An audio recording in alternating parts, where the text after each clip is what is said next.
Good afternoon, everyone, and welcome to the monthly Laguna Woods City Council.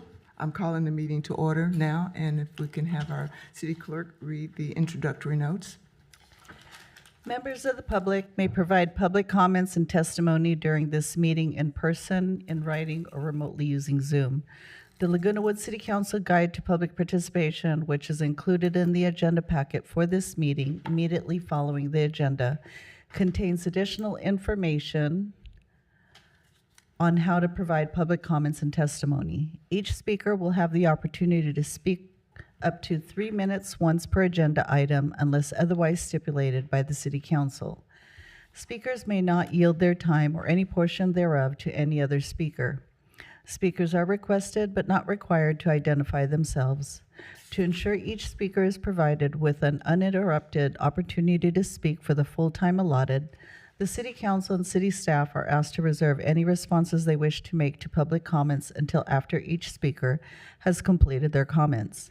For public hearings, the City Council and City staff are asked to reserve any responses they wish to make to public testimony until after the public hearing is closed. Thank you, and we will have the roll call, please. Councilmember Connors? Here. Councilmember Horn? Here. Councilmember Moore? Present. Mayor Pro Tem Lee? Here. And Mayor McCary. Here. Thank you, and we will ask Councilmember Horn to lead us in the Pledge of Allegiance. Okay, would all those who can please stand and repeat after me? I pledge allegiance to the flag of the United States of America and to the republic for which it stands, one nation under God, indivisible, with liberty and justice for all.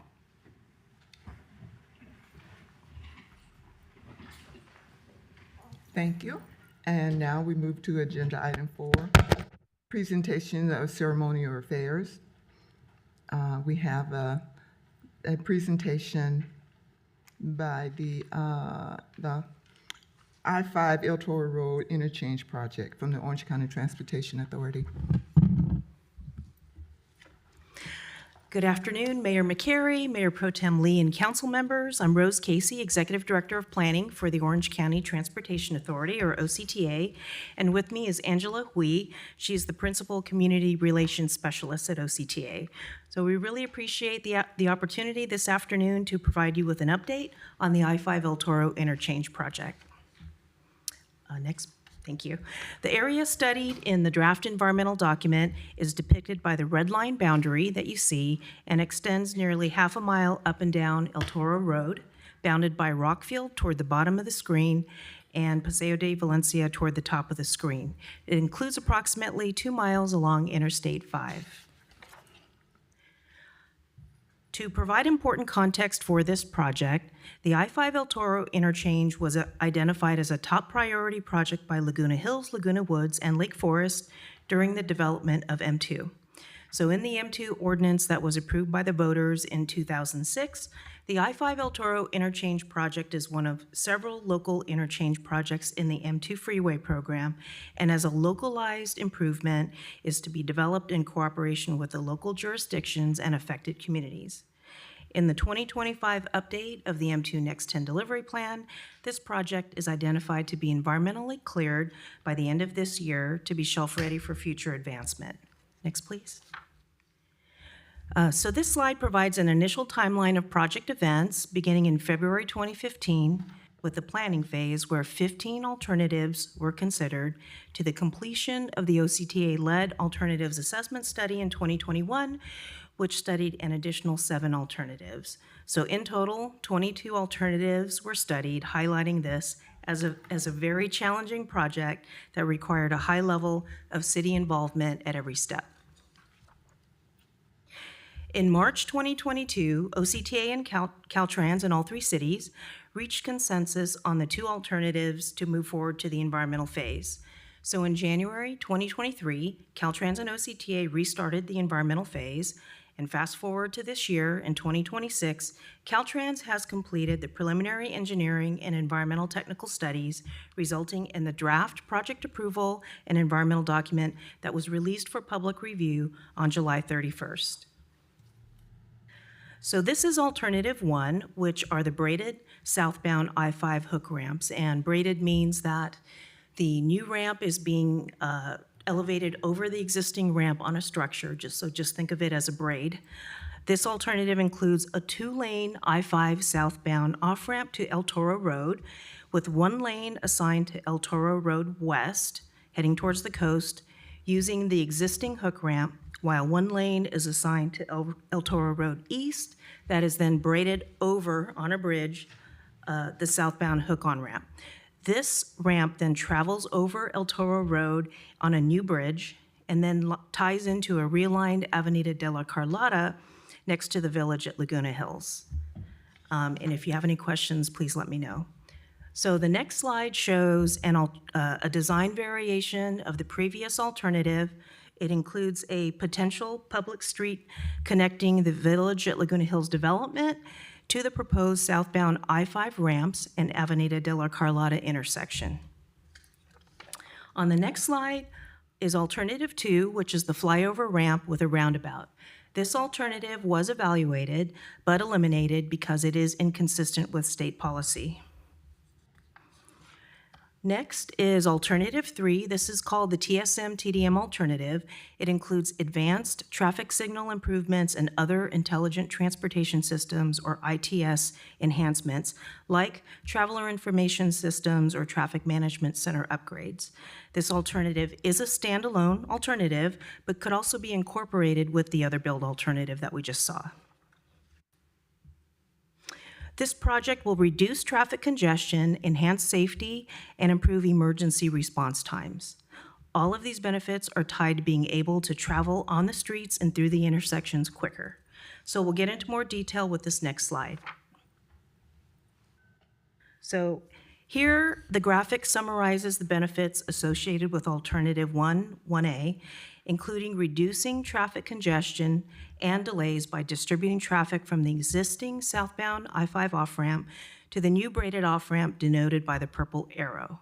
A substantial share of the southbound I-5 traffic headed to eastbound El Toro Road would shift to the new braided off-ramp, replacing the 2 left turns of today with 2 right turns shown in blue.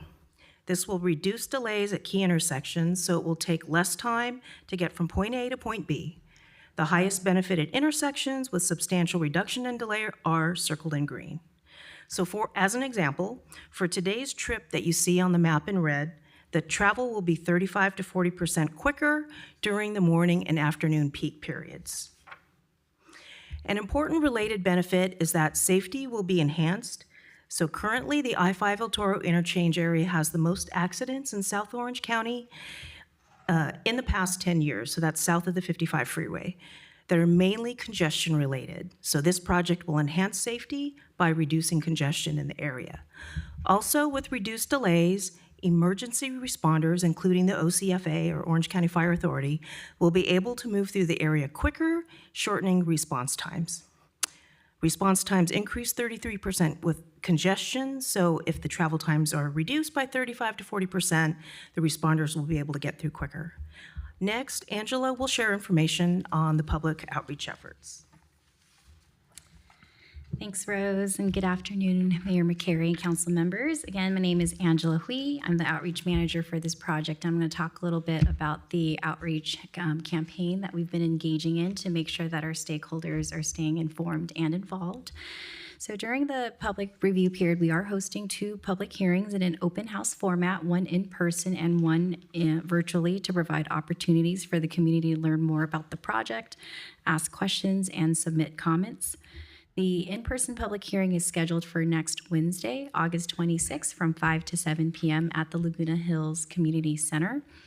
The virtual public hearing is scheduled for Wednesday, September 2nd, from 5 to 7 p.m. via Zoom. To support the public review and hearing process, our team has developed and updated project collateral materials, including a fact sheet. We've also mailed out postcards as well as canvassed flyers to the surrounding businesses. These materials are being used as part of our broader community outreach and public awareness efforts. We've also shared these materials with key stakeholders to help inform the community and raise awareness of the opportunities to participate. So overall, our goal is to keep this process transparent and ensure the public continues to have a voice in the selection of a preferred alternative later this year. So with that, I'll hand it back to Rose to discuss next steps. Thank you. So as mentioned, the public review or circulation period closes Monday, September 14th. Angela also mentioned the two public meetings that are shown here. And the selection of the preferred alternative to move forward is scheduled for October. So then the final approval, project approval and environmental documents are scheduled to be completed either late this year or early next year. So that concludes our presentation. We're happy to answer any questions you may have. Okay. We'll have some public comments and then comments from the council. So we're open for public comments. Seeing none, council comments? Yes, thank you for the presentation. We're really glad that the flyover option is not currently on the table because the impact to our residents would have been much more, the dirt and noise and everything else. So, because that's what interests me most is that they are not impacted so much. And that, of course, that our first responders can get to us more quickly. So thank you for the presentation. Thank you. Okay, then I'll just make my comments and then we'll just go around. So first of all, and I echo Councilman Horn's comments about safety. And so however way we move forward, of course, our first concern is our residents and making sure that however way we proceed, the impact is minimized when it comes to the residents. Also, I did receive something in the mail regarding some upcoming events. I can't remember what it's on my to-read pile. So thank you for sending that out there, and I have these dates on my calendar to follow up. Thank you. I have a couple of questions. First, Mike, please. thank you. First, I would have found this map a lot more helpful if north were actually towards the top of the page. But my understanding for the option that I'm holding in my hand is that the existing southbound on and off ramps would remain essentially unchanged, but there would be an off-bound lane continued across El Toro to come out near the village, and there would also be an onbound ramp, southbound onbound ramp at the same place. Okay.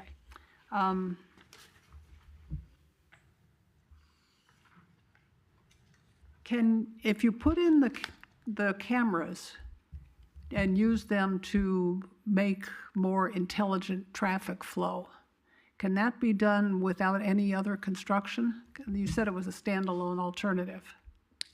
Councilmember Connors, that could be done as a standalone. It would involve work like working on the signals, the controller boxes, that type of physical improvement, so minor physical work. The traffic benefit that was studied is overall on the average roughly a 9% improvement in traffic versus 35 to 40% with the build alternative. So there is a difference in benefit received. And in addition, the TSM, TDM, the signal work and so forth could be done standalone, or it could be done in conjunction with the new ramps. Okay. And lastly, you had mentioned that El Toro Road had more accidents than other interchanges south of 55. Do you have any of those numbers? I mean, like, is it one more or 5% more, or is it twice as many, or? Councilmember Connors, we do have that information. It is pulled from a traffic accident report that the city also has access to, but it is significantly more. So it's in the I-5 El Toro interchange area is in the top 3 locations as far as accidents south of the 55, and they're mainly congestion related. So they're like rear end accidents or broadside accidents, those types of, so with improvement, reducing congestion, that will also enhance safety as well. Aside from the villages, have you received pushback from any other affected property owner? Councilmember Connors, I'm only aware of the Village at Laguna Hills development. I am not aware of any other major discussions on any other properties in the area. If you build this extra lane going across El Toro, will that take land from the Episcopal Church?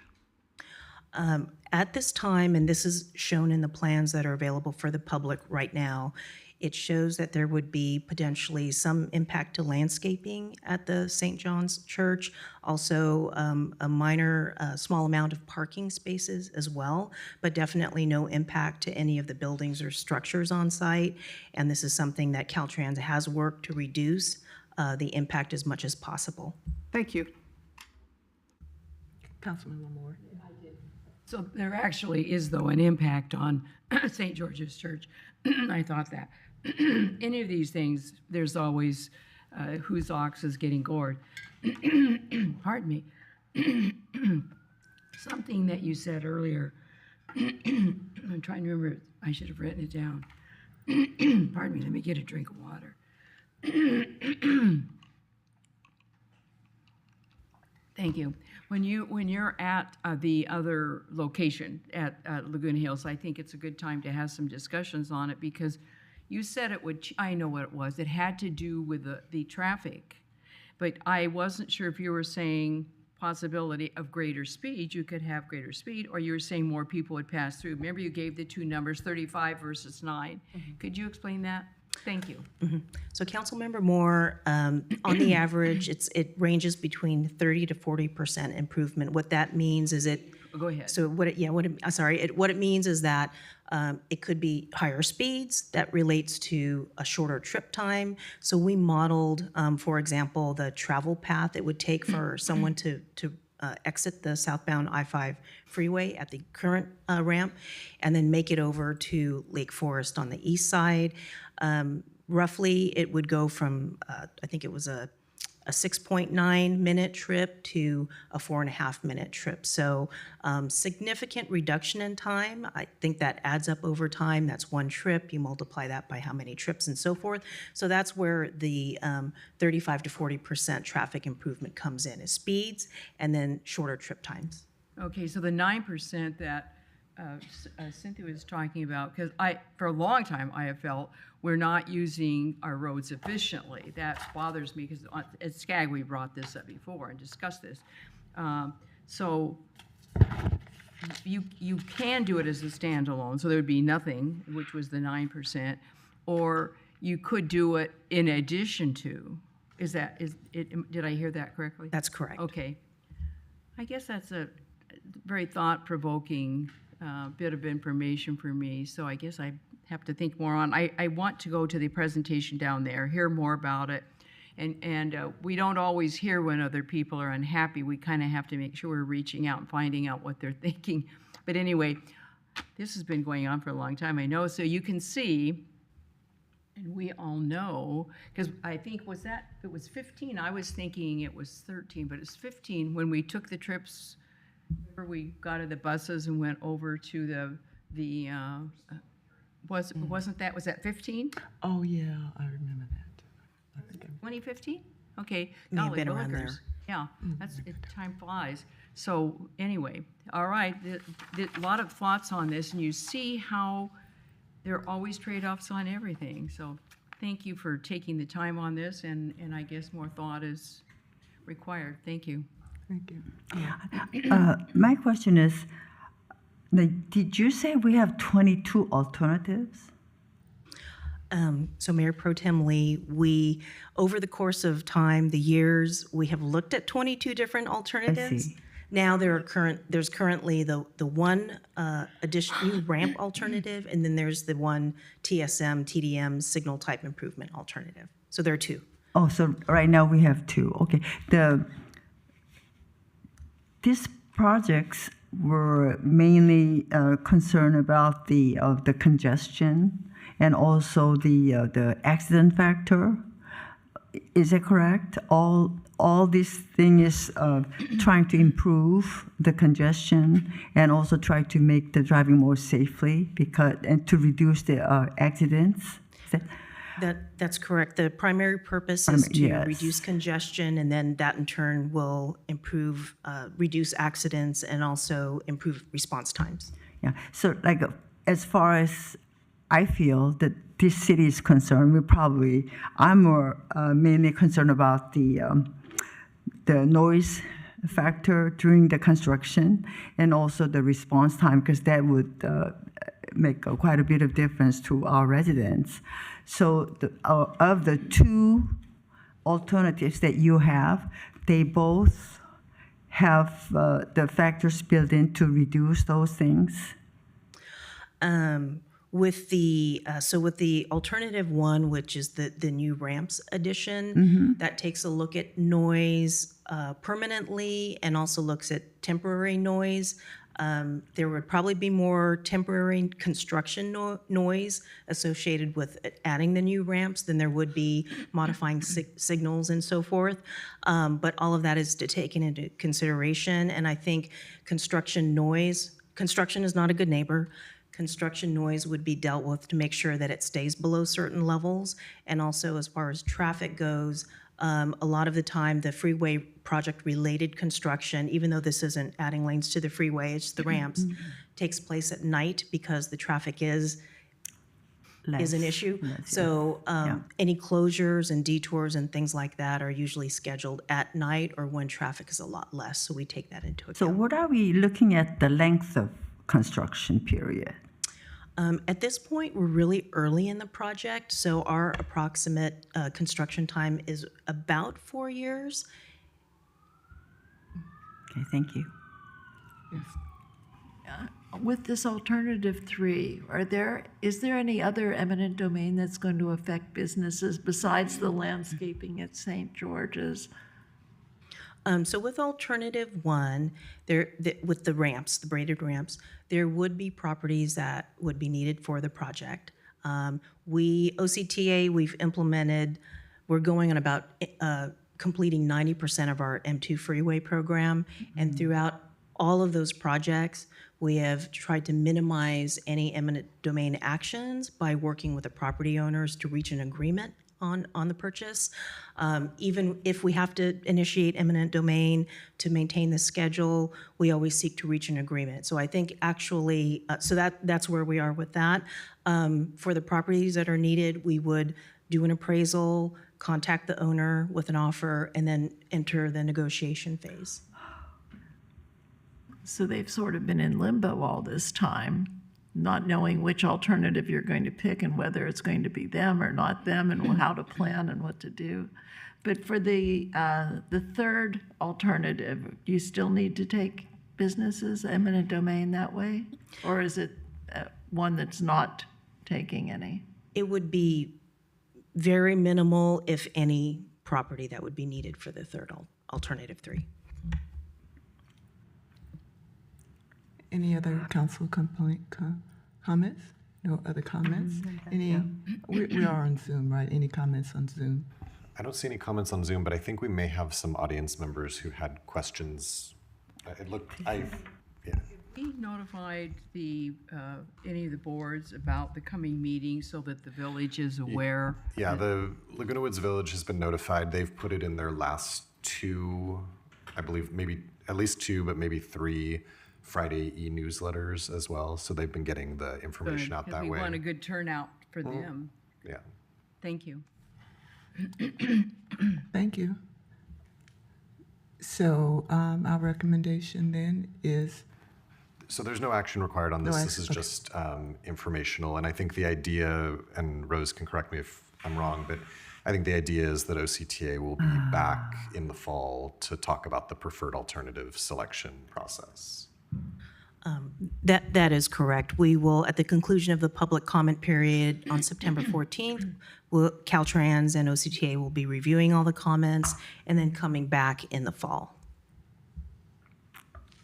thank you. Thank you. Thank you. So the next item, with the council's approval, we have another presentation by the JPIA, and it's item 9.1. I would like to move that down to 4.2 so that we can have both our presentations done and our guests can leave. if they need to. Yeah, is that okay with council? Okay, council approved, so.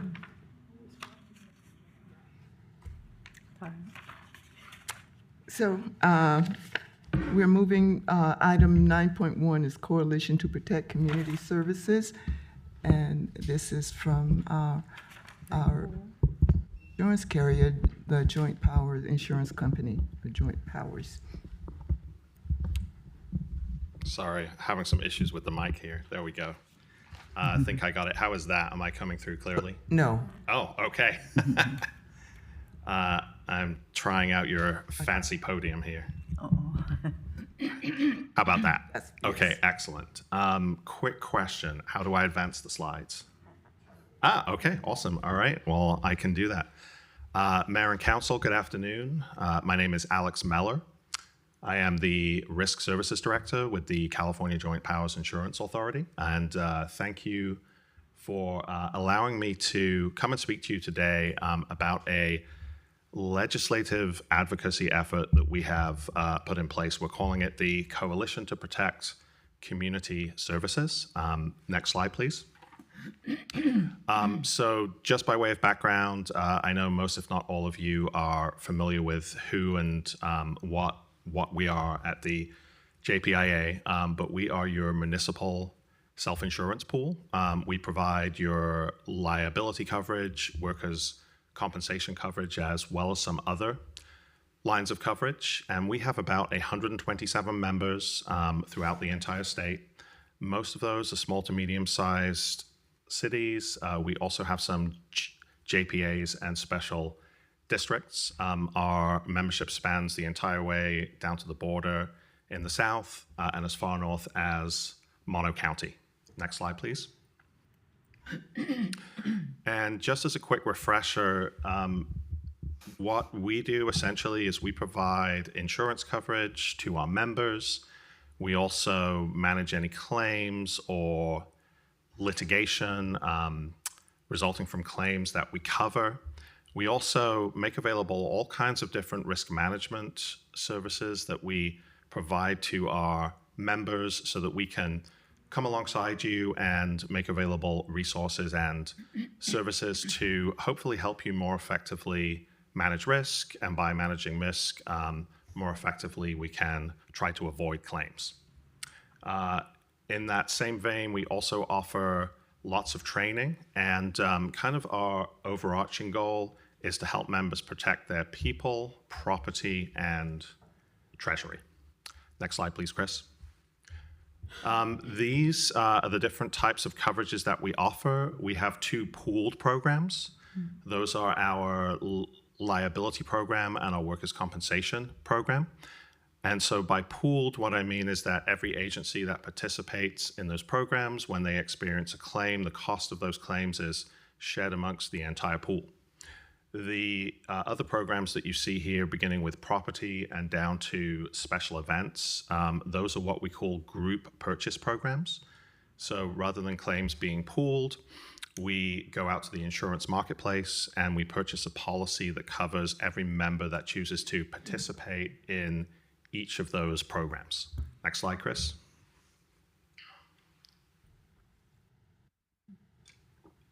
All right, so now we start to get into the really good stuff.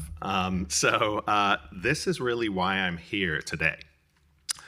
Local governments in California are experiencing a major challenge when it comes to the cost of liability claims. And so what you see here on this graphic is the cost of liability claims in our primary and excess programs from 2016 through 2025. And so I'd like to just point out here that kind of the low watermark in terms of claims was in 2018. During that claim year, we paid out approximately $26 million in claims. And you can see that as we kind of move through the years here, we get to 2024, and we're expected to pay out almost $112 million in claims. Yes, please. Thank you. Sorry for interrupting. No, but, please. Are these numbers, these are the total amount of dollars paid out. Has there been a corresponding increase in number of claims, or have the number of claims remained relatively steady and it's only the dollars per claim that's increasing? Fantastic question. So let me clarify two things. The figures here are what is called total incurred, which means that this is the sum of dollar amounts that we have paid out already and dollar amounts that we have got reserved for claims. Reserved meaning that we expect to make those payments. In terms of frequency, which is the number of claims, there has certainly been a modest increase in frequency, but really the major issue is that we're seeing claims are simply costing more and more. A claim that 5 or 6 years ago may have settled for $1 or $2 million, those claims are now costing $5 million, $6 million. So the issue is really the severity and cost of claims. It really isn't frequency. Yes. Next slide, please, Chris. So there's been some broad research that is done in the industry on this particular issue. So the California Association of Joint Powers Authorities has done an analysis of industry-wide data. This is something that began back in 2024 and concluded recently. They collected data from cities, counties, schools, and other public agencies in the state to really try to look at and identify what the extent of the problem is. Next slide, please. And so they surveyed approximately 2,000 agencies. Most of these you can see were school districts, but they also had a fair amount of cities and counties as well. Next slide, please, Chris. And so this is what they found. And I think you will agree when you look at the figures here, some of the numbers are quite startling. And this tracks with what we're experiencing. So you can see that for the agencies that participated, again, 2018 was kind of the low watermark in terms of cost. That was $363 million. And then in 24-25, that rose to $1.22 billion. And so this is really important because when the cost of claims increase, the amount of money that pools like us have to charge to our members in premium so that we can continue paying claims, that increases too. And then that, of course, means that government agencies that participate in our programs have fewer funds to spend on public safety, senior services, to build parks and playgrounds, and to do all of the really important things you do. And so I think it's really important to point out here that this is not just an issue of risk pools complaining about the cost of claims increasing. This is something that is really affecting you. And so this is some interesting data. You can also see that the projections for the future are quite alarming also. If the current legal environment and social trends continue to persist, this particular analysis projects that by 27-28, the agencies that participated will be paying out approximately $2 billion in claims. And so it's quite substantial. Next slide, please, Chris. So I think I've defined what the problem is. So your question is probably, well, why is this occurring? And there's really two reasons for this. The first is that California has a legal environment that is very plaintiff-friendly. There's something called joint and several liability, which is basically this idea that if there are multiple parties that are responsible for damages caused to one party, if one of those responsible parties cannot pay, then the other party has to pay for all of the economic damages experienced by the party that was injured, even if that party is only 1% responsible. And with public agencies, We see this a lot. And so let me give you one example. Let's say there's a vehicle accident in a city, and the driver was 99%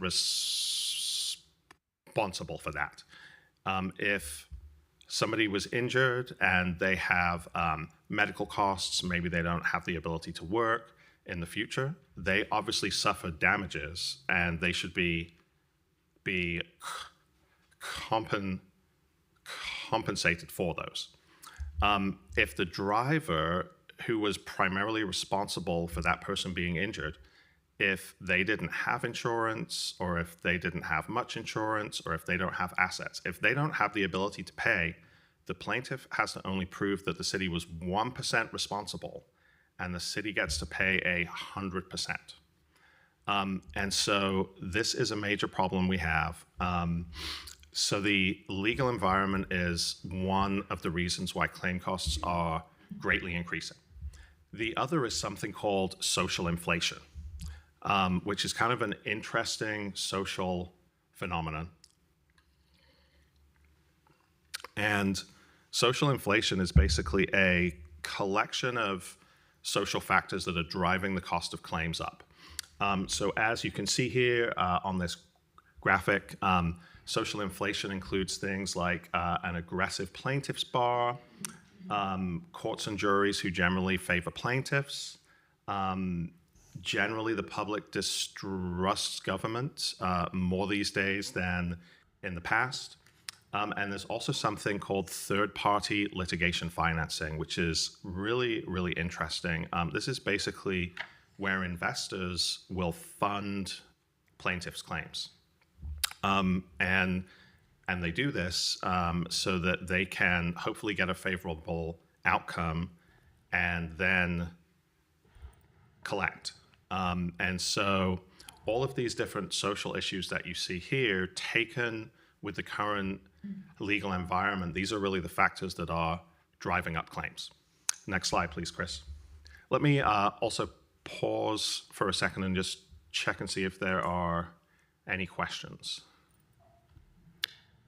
I had one, but I'll save it for Okay, the end. okay. Because I think you're going to cover it. Yes, okay, thank you. And so at the JPIA, we have established a coalition. It is the Coalition to Protect Community Services. And our coalition has 3 different policy goals. This is essentially our platform. And we would like 3 things. We would like to establish proportionate liability for economic damages, meaning that if a city is 1% responsible for a person being injured, we pay 1%. So that's the first thing we would like. I think it's also really important to point out here that we're talking about public entities only. We are not asking for the entire legal system to be changed. And so this would not affect private business. So this is for government agencies only. The second thing that we would like, and this has been done to reasonable levels of success in other states, is we would like to see some kind of reasonable tort caps, meaning that we would like to see a limit on the amount that individuals can recover when they file claims. And I think this is really important to just comment on. We believe that it is very important that if an individual is injured because of the actions or inactions of a public agency, they should receive financial compensation for that. But the financial compensation that they receive, it should be should be reasonable, and it should be something that is proportionate to the fault of the entity that caused it. And so we would like to see some kind of reasonable caps there. And then the last policy goal is we would like to strengthen design immunity.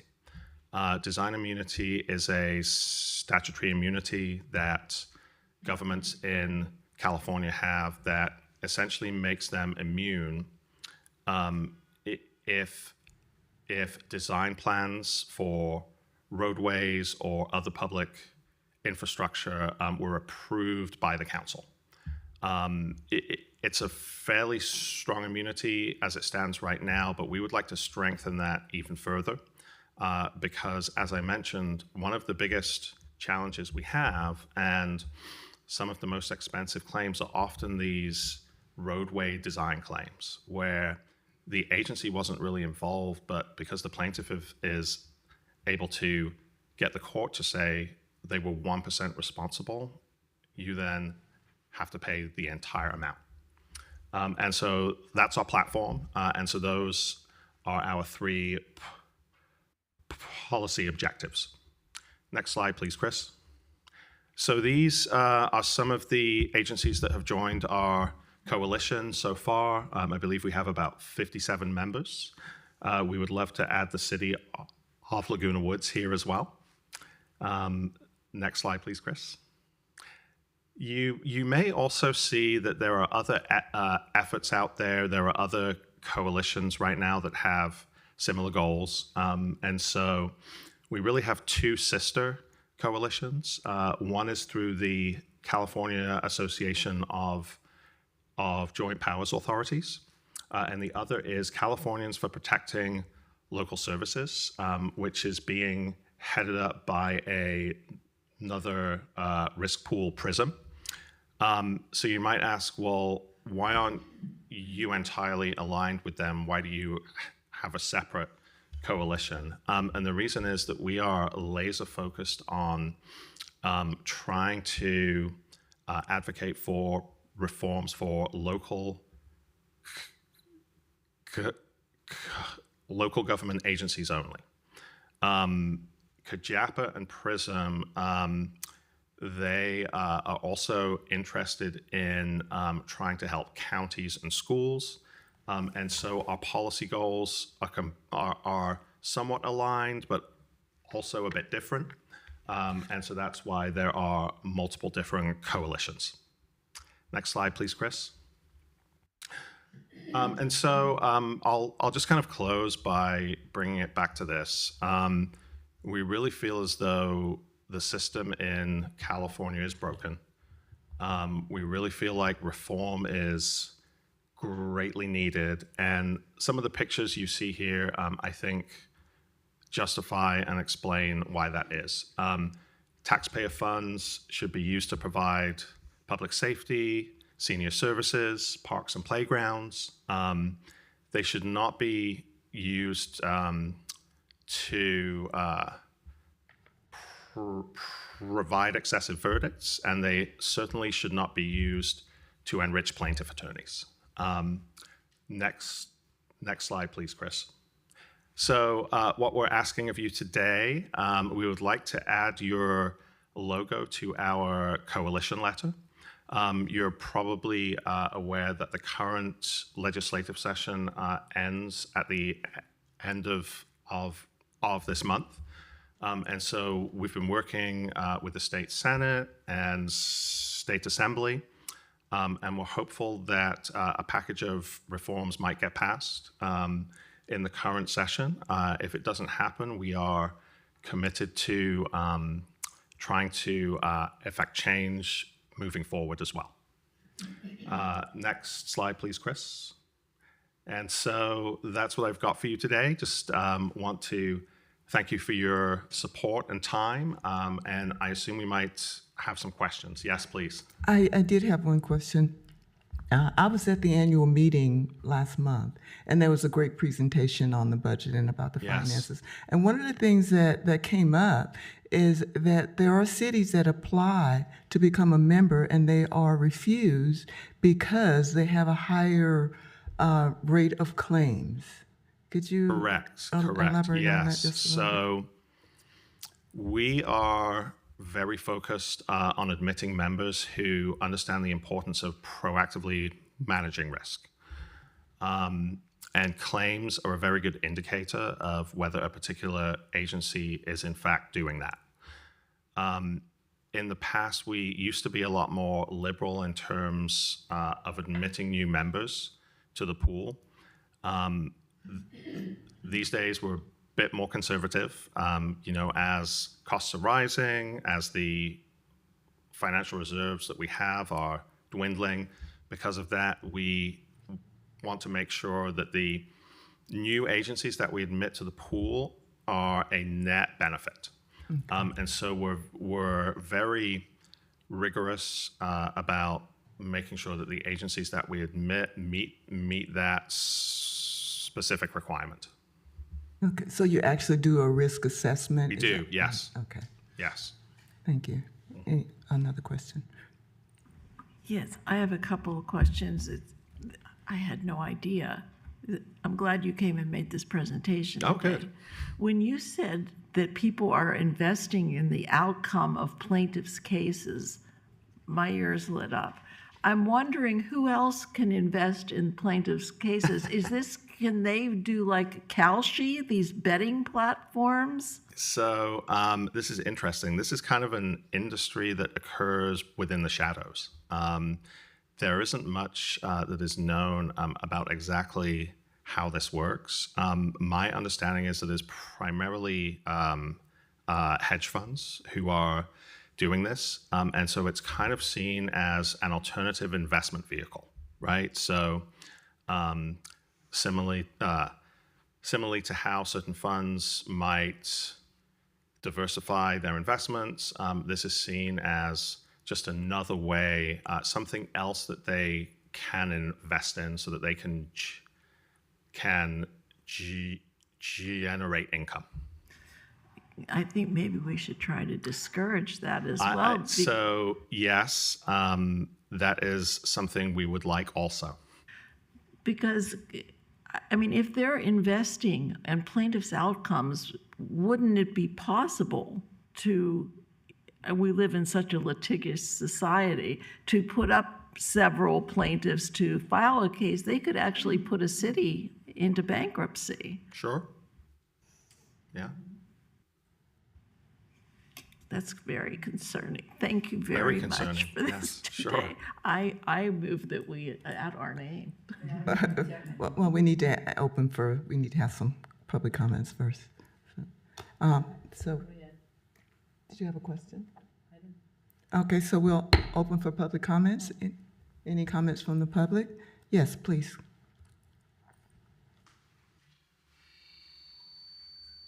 Yeah, I'm just sort of curious why this is structured as a joint powers authority. That's a very problematic construction for something like OCPA. I noticed Lake Forest and Fountain Valley were listed. So that's two cities I'm familiar with. And I suggest you talk to any cities you might recognize and have some relationship with to see how it's going and what. This is very interesting, but it's also kind of strange to me.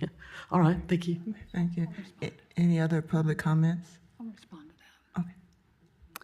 Okay. The Joint Powers Insurance Authority has been around for a long, long time because companies like State Farm and Allstate and Progressive don't write coverage that cities need, like not in our case, but in many, police officer liability or bad intersection design or inadequate street lighting or things like that. We have a lot of risks that homeowners don't have. And so this is a risk management pool where every city that is a part of this joint powers agreement contributes a certain amount of money, like a premium every year, based on the size of the city staff, the size of the city budget, and their claims history. And so the JPIA takes these funds and they use it to administer the claims because they have a staff of people who know all about these kinds of liability. And they also offer to the participating organizations a lot of classes in risk management and how to handle personnel matters so you don't get sued for HR violations, or how to handle workers' comp cases so that the workers feel protected, or if there's an accident, never to stand around the crowd by the accident and say, I always thought we should have had a stop sign at this intersection. In your question about the JPIA, how does it work? That's how it works. If I could just add to that, just for clarity, the city's not considering joining a new JPA today. We have been a part of CJPIA since 1999 when we incorporated. The Coalition to Protect Community Services is an initiative of the JPA, but it's not in and of itself a separate joint powers authority. It's just a program that we would be signing on to. Thank you. Any other council comments? A couple things. One of them, I also attended that meeting, and I think one of the numbers, which is a little staggering, I think if I have this correct, if we recall the accident with the lady that had the coffee that was spilled on her, I think that settlement was $3 million. Then there was one recently with tea, and it was $50 million. So we can see a huge, I know, your mouth drops because you just can't believe that's really happened. I also am of the opinion that I think you're the largest, are you the largest JPIA? Correct. We are the largest municipal risk pool Right. in the state, correct? Right. You've done a great job, and we are a member, I think, Vicki. So I wanted to bring that up. This issue with the hedge fund things, is there any way, probably not easy to document, who gets the settlement? Is it when you get all through?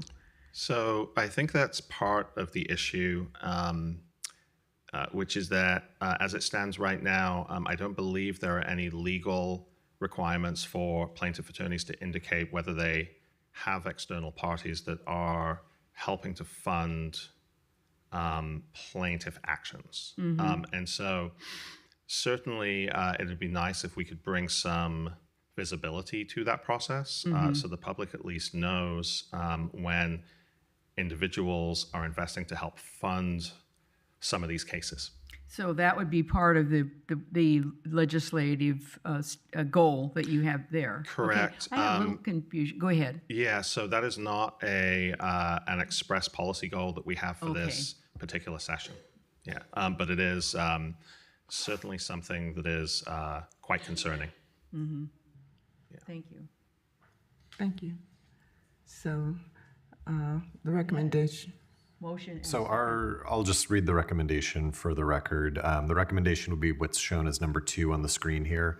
Authorize the city manager to grant permission to the CJPIA and the Coalition to Protect Community Services to display the city's official logo on coalition correspondence, letters of support, and related legislative advocacy materials submitted to members of the California legislature and other government officials, and to identify the city as a member of the Coalition to Protect Community Services. okay. So can I get a? I So think do we have a motion? Okay, a second. So it's been moved in second. All in favor? Aye. No opposed? Thank you so Thank you. much. Thank Thank you you all. very much. And we will, some of us we won't see you in October. So we do annual have a conference Risk coming management up. conference Yes, coming up in from October the October. 7th to the 9th. Yeah. I know, we have problems with Well, that. we know how to get there. We just don't know how to get from the airport to. Bullet Yeah, train. maybe fly into San Jose. That might be the easiest way, perhaps. Yeah, we're still trying to figure that out. Thank you. Thank you. Thank you, Alex.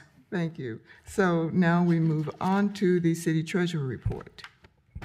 I believe we have item 5, public comments, general public comments. We had public comments.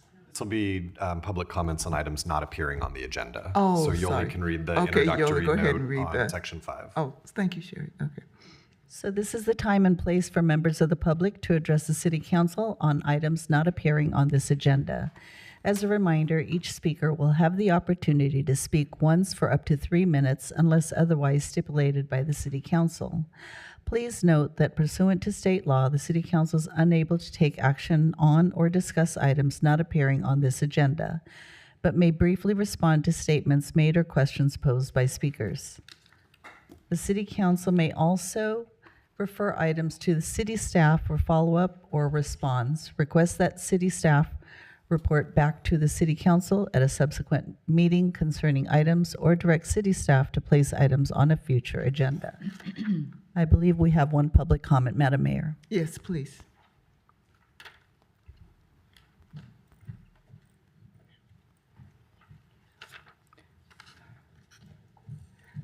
Okay, we have a comment from, Sue Kwong. There you are. Welcome. Thank you very much. I've been at several meetings lately where people have told me that they've fallen at the corner of Avenida Sevilla and I believe, what is that, and Aragon, right on the corner where you go to the Performing Arts Center. I've witnessed this myself when you're at night, the people are going to performances. It's just dark and they can't see the curb to step up. And you now have the lighting responsibility, and you can change it to LED lighting. And I would encourage you to look at that, and when you start doing the lighting updates, because it's needed. And if you could do it all the way up the street, past the parking lot, we have hundreds of people crossing that street and trying to get back and forth, and they would greatly appreciate having a brighter light to be able to do that.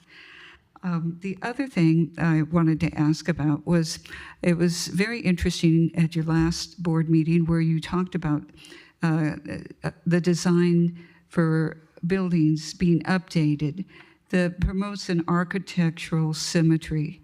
It's a beautiful style. But my question is, will this be a little bit more or a lot more expensive for businesses when they update? So I know people consider that when they think about updating their buildings. So it's beautiful, but I hope we don't price people out. The other thing I'd like to talk about is I'd encourage you to allow for muted tile individualization and a tempered use of ironwork on windows if you go with that style. As if I was a business owner and required to use this new architectural style, I'd want to highlight and individualize my shop building as much as possible. So those were just some comments from the last meeting. Thank you very much. Thank you. Then next, Vicki Johnson. Good afternoon. I'd like to thank the city manager, Chris Macon, for answering a lot of my questions about Laguna Woods and the county governance. And he's even taken time to meet with me. He responds to my emails and he writes and speaks clearly. Next, I'd like to again ask the city council to enact term limits without the expense of a ballot measure. Laguna Beach has term limits on the ballot this November. It's apparently very strongly received by people doing the surveys, collecting the signatures, and I think it's going to pass. 28 of Orange County's 34 cities have adopted city council term limits. And personally, I think they're essential for healthy democracy, and they invite new perspectives and more diversity. Next, I'll turn to the Orange County Power Authority. The Orange County Power Authority is now charging 12 to 15% more than SCE. That's $25 per month more for an average residence. In 2024, had you joined OCPA, it would have started in January. And cumulatively, so far, that would be $1.2 million more collectively that the city would be paying for electricity, more than SCE charges. And OCPA's emissions for its lowest price plan are twice that of SCE. OCPA lost $45 million out of their $90 million in reserves. And they're just really struggling. Further evidence that they're struggling is that this month, Laguna Beach decided not to join OCPA after a pretty extensive review by their Environmental and Sustainability Committee. That committee has a very experienced solar industry guy, a portfolio manager that worked for the Resniks and the Pomegranate people, and it also, that committee had like 7 people. Another is the president of the Laguna Beach Democratic Club. In 2024, these OCPA, that kind of entity, was on the Democratic platform. So that the president of the Democratic Club in Laguna Beach would vote unanimously, no, we don't want to join OCPA. And I have a handout with it was a 14-page report, and basically they concluded, as they said, that the risks of joining OCPA at this time outweigh the potential benefits. It was 14 pages on and on, particularly about the finances. So I'm glad we tabled discussion. I'm sure that OCPA will come back. You may not have the appetite for it, but they have the appetite for you. No other city has joined since they formed in 2021, except Fountain Valley, and they've pushed out their start date a lot. So please be vigilant on that issue. Term limits, please, and again, thanks to Chris. Thank you. Any response? I just want to respond briefly on the issue of term limits. I think they're unwise because a couple of reasons. Government is hard and it's complicated, and we don't learn it in 4 years, and we don't learn all of it in 8 years either. And I think in private business, you wouldn't take a competent employee who's finally learned how to do the job, and by the time 8 years rolls around, he's seen a lot of what needs to be done, and just fire him to make room for a new person. In addition, the longevity is a benefit because it allows us to build relationships with other municipalities and other government agencies, which is helpful to us in making decisions. And the other reason is it's really unnecessary. Laguna Woods is not like any of these other cities. We are an age-restricted community, and people usually don't come onto the council till they're 65 or 75 years old. And you know they're not going to stay very long, as a general rule. And finally, in each of the last 2 elections, we have elected a new council member. So we have turnover, and we have fresh ideas and fresh faces coming onto our council. So I just wanted to let you know that's my thoughts. Thank you. And I wanted to respond to the idea of the LED streetlights. Mickey Nozicki here was one of the people that was a big mover and brought this to council. This has been an issue for 20, 30 years. And finally, United, Charlie Prager, went ahead and signed an agreement, and this is all in work. So, and it was in the Globe, and it was everywhere. So this is a done deal already. Those lights will be replaced.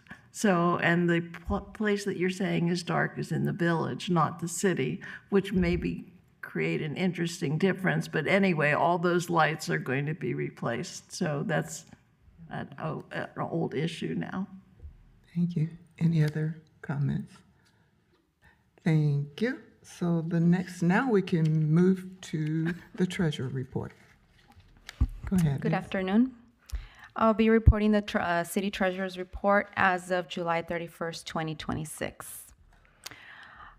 Total cash and investments for the general fund operating ended at 7.5 million, almost 7.6. The general fund reserves were at 4.7 million.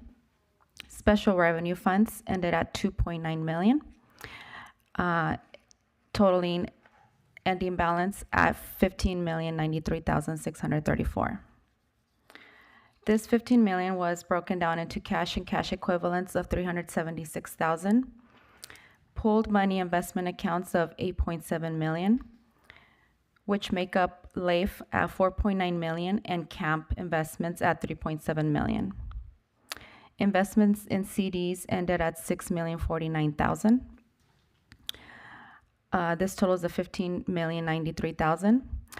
And you might have noticed in the monthly financial comparison report that there was a decrease in total cash and investments of approximately 325,000.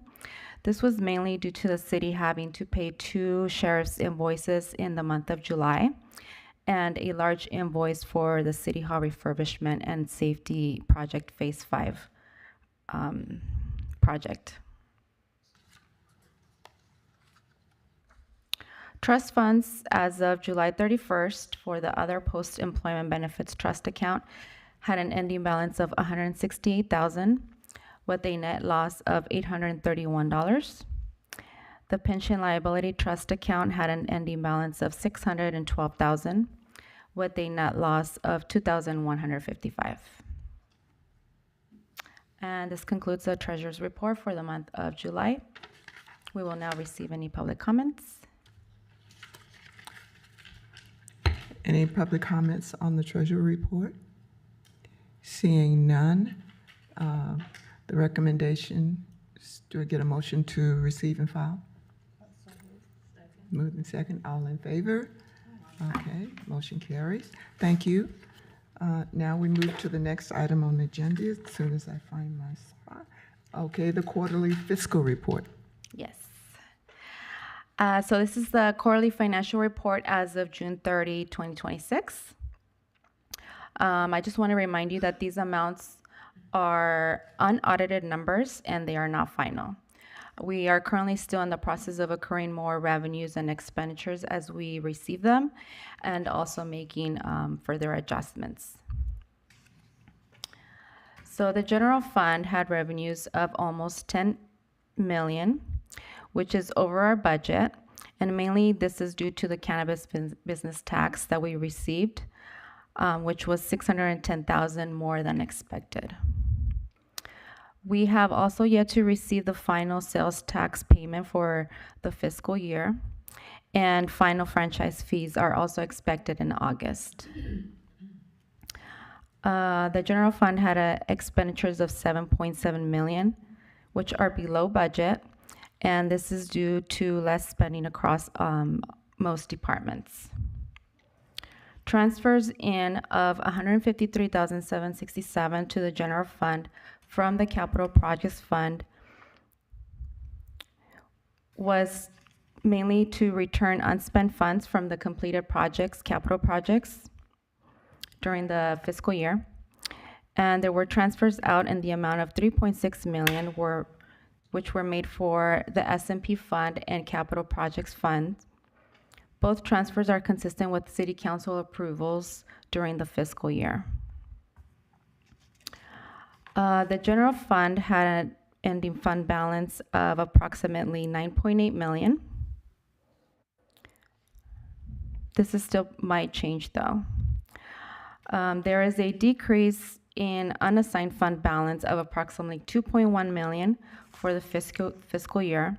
This was due to the transfer of capital projects funds, as I said earlier, which is set aside for capital projects currently in progress or for future projects. The general fund and the capital projects fund are combined on the ACFR, and both fund balances will wash off when combined. Next, the capital projects fund had ended with no revenue because this fund is funded by the general fund and therefore doesn't earn any revenues. Expenditures ended at 823,000 for the capital projects fund. This represents several projects which are in progress. The appropriations for such projects will be carried over to fiscal year 26-27. The fund balance ended at almost 3.5 million. As noted earlier, this mainly represents the amount transferred from the general fund. Special revenue funds had revenues of 2.7 million. However, we are expecting monies from reimbursable grants, which will be received in fiscal year 26-27. Expenditures of 2.8 million are as expected and in line with the budget. And special revenue funds had an approximate ending fund balance of 2.7 million. Interest income received as of June 30th for all funds totaled 552,138. Thank you. Additional details are in the quarterly financial report, which is found in your agenda packet. Thank you. We open for public comments on the treasury report. Council. When the public's done. Oh, public comment. Come. I didn't see you behind the podium.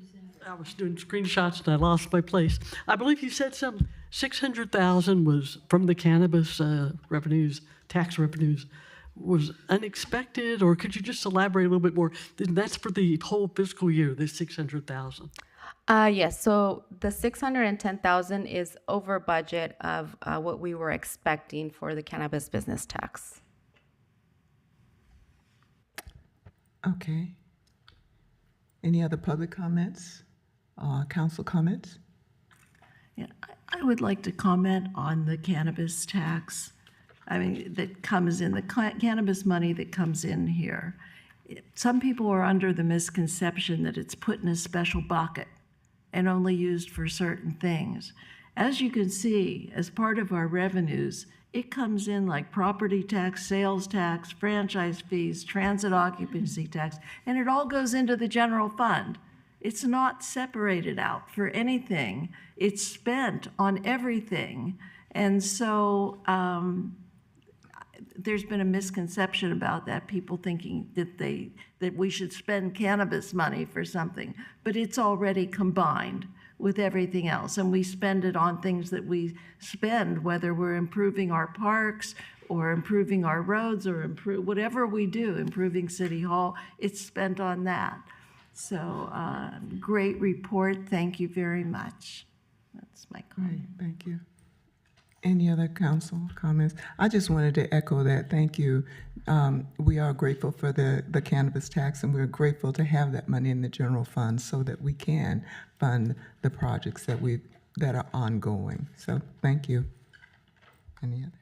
So then there is a motion to recommendation to receive. Second. Second. All in favor? Aye. No opposed? Okay. Carries. Next on the agenda is the consent cap. All items appearing on the consent calendar are considered by the city manager to be routine and will be enacted by one vote. There will be no separate discussion of these items unless a member of the city council or city staff requests that specific items be removed from the consent calendar for a separate discussion and consideration of action. Members of the public may address the city council on any item appearing on the consent calendar at the time the item is considered, regardless of whether or not the item has been removed from the consent calendar. Items that are removed from the consent calendar will be considered after the items remaining on the consent calendar. Second. Moved in second. All in favor? Aye. Aye. So motion carries. The next item on the agenda is public hearings. Item 8.1. I'm going to turn it over to our city manager. All right, thank you very much. We have two public hearings today. Both are related to fees. I'm going to do a part of this presentation and a part of the next presentation, and then Terry Madsen, our consultant with ClearSource Financial, will be chiming in as well and talking about some of the work that he's done. Just to introduce this item, so this first item relates to building, planning, encroachment, and grading permit fees. This is an exercise that we go through every year to evaluate our fees, make sure that they are adequately covering our costs, and make sure that there is some rational basis to the actual fee being charged. State law allows the city only to cover its reasonable costs for providing services. Terry and his firm have prepared a fee study that analyzes how these building, planning, encroachment, and grading permit fees would need to be established in order for the city to cover those reasonable costs or effectively to break even. One of the things that I want to mention right off the bat is that Terry and his firm's work, that was done for a flat fee, so there's no incentive for his firm to identify any specific outcome. They get paid the same amount regardless of what they find. As we've done in years past, we generally recommend that the City Council establish fees at the reasonable cost for providing service.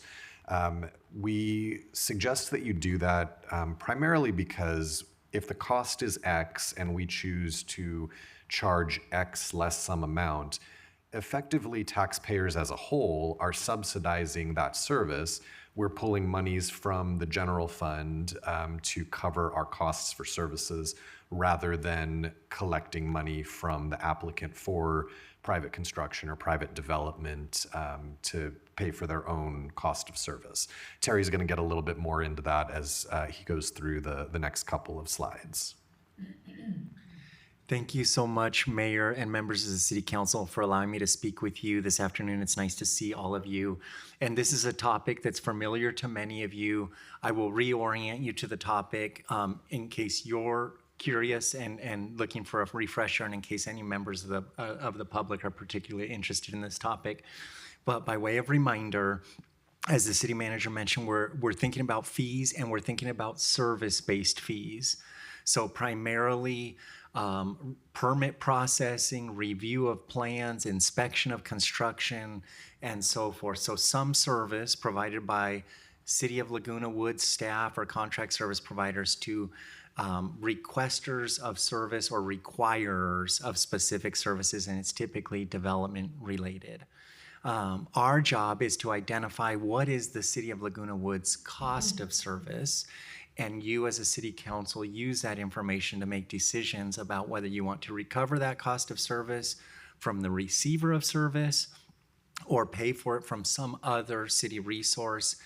And what I will mention here is this idea that the state of California has required Laguna Woods to enforce the regulations of the California Building Code, the California Fire Code, Subdivision Map Act, entitlement, and so forth.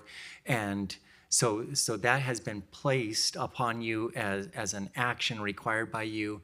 The state has also authorized you to recover your costs of providing those services so that you can use your general funds for broad community-wide purposes if you wish, right? So that's the idea here. We give you this information, you can use it to determine whether you want to recover fees that equal your cost of service, and that is what you have historically done as a city council. And just by way of reminder, that is what we call a cost of service analysis, and it is influenced by the citywide overhead cost allocation plan, where we think about the broad services provided by the city in order to provide these outward facing services that the community sees, like inspection services and permit processing services and so forth. When we understand our cost of service, that cost of service is linked to service time. So if we understand what is the value of our time, and then we think through, is this exercise relatively simple? Is this a 1 hour activity versus something that's much more complex? And we're gonna be out there multiple times for hours at a time. Simpler in nature, lower cost of service. More complex in nature, higher cost of service. The cost of service represents what you are able to collect as a fee. So you can recover up to your cost of service, but not beyond that, because these are fees and not taxes. The city manager mentioned this, but I'll illustrate it in chart form. This idea that your cost of service is a cost to the City of Laguna Woods. It's just a matter of whether you are going to cover the cost from general tax dollars or recover it from the receiver of service. And for these particular services, communities throughout California have said, I do want to recover these costs from the receiver of service so that I can use my general tax dollars for broad community-wide benefit rather than individual specific benefit. Next slide. You guys at Laguna Woods, you proactively manage fees as part of your annual process. You think through this, and you have experienced,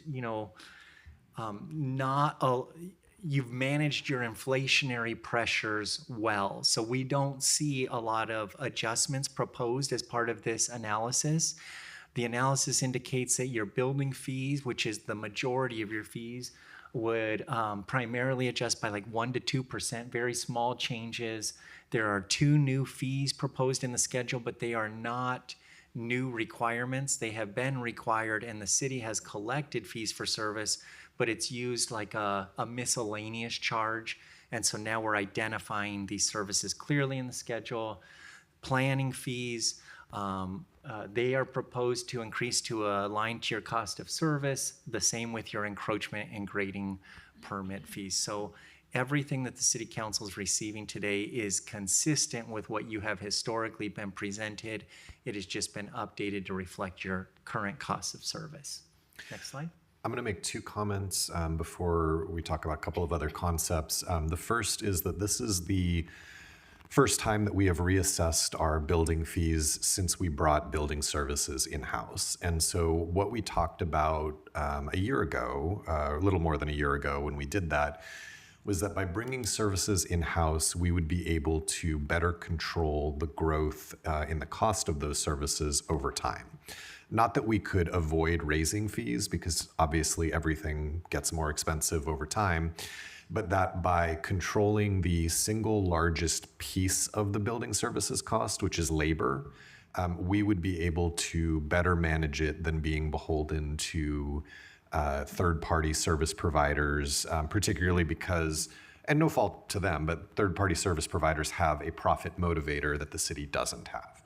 And so this is the first time that we've looked at fees since we've brought those services in-house. And so I think that 1% or less figure is really important this year. In years past, I would agree with what Terry said. We have not seen really wild swings in fees over time, but we have had years where building fees have increased 3, 4, 5, 6, 7%. And certainly earlier on in fee studies many years ago, they increased by wider margins.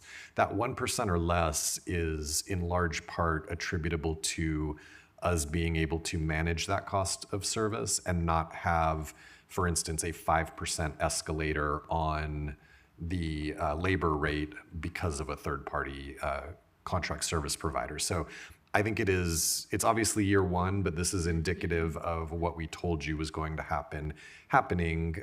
Fees will increase over time, but hopefully we can hold down that curve and not increase by quite as much. Second thing, on those two new fees, Terry mentioned that they're not new permit requirements. One of the things that we have tried to do in our fee schedule that makes us a little bit unusual compared to at least a majority of other cities is we use fixed fees, except really where the state requires us to use a valuation-based fee, and for new construction. But fixed fees, we obviously can't quantify every combination of work or every type of project that might come through our doors. And so you see in the fee schedule, I think we have 100 or so fees.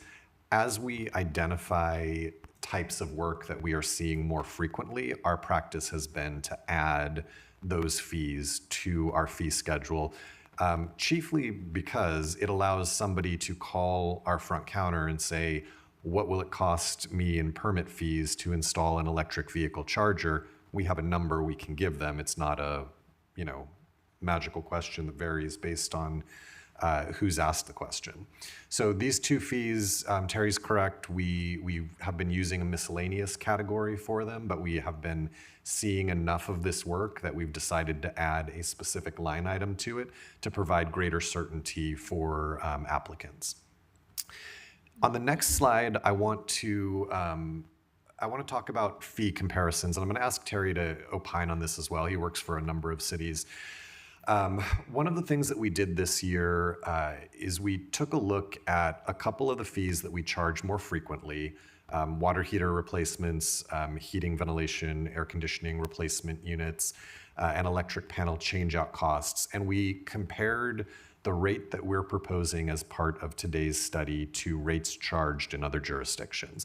So there's a lot of numbers on this chart, but let me orient you to what we're looking at. The first 4 lines under the header, the white lines that have the city names in them, these are the 4 cities that border Laguna Woods. And in the columns to the right of those city names, we have the costs that they charge for these types of permits. One big caveat to this is many of these cities use valuation-based fees.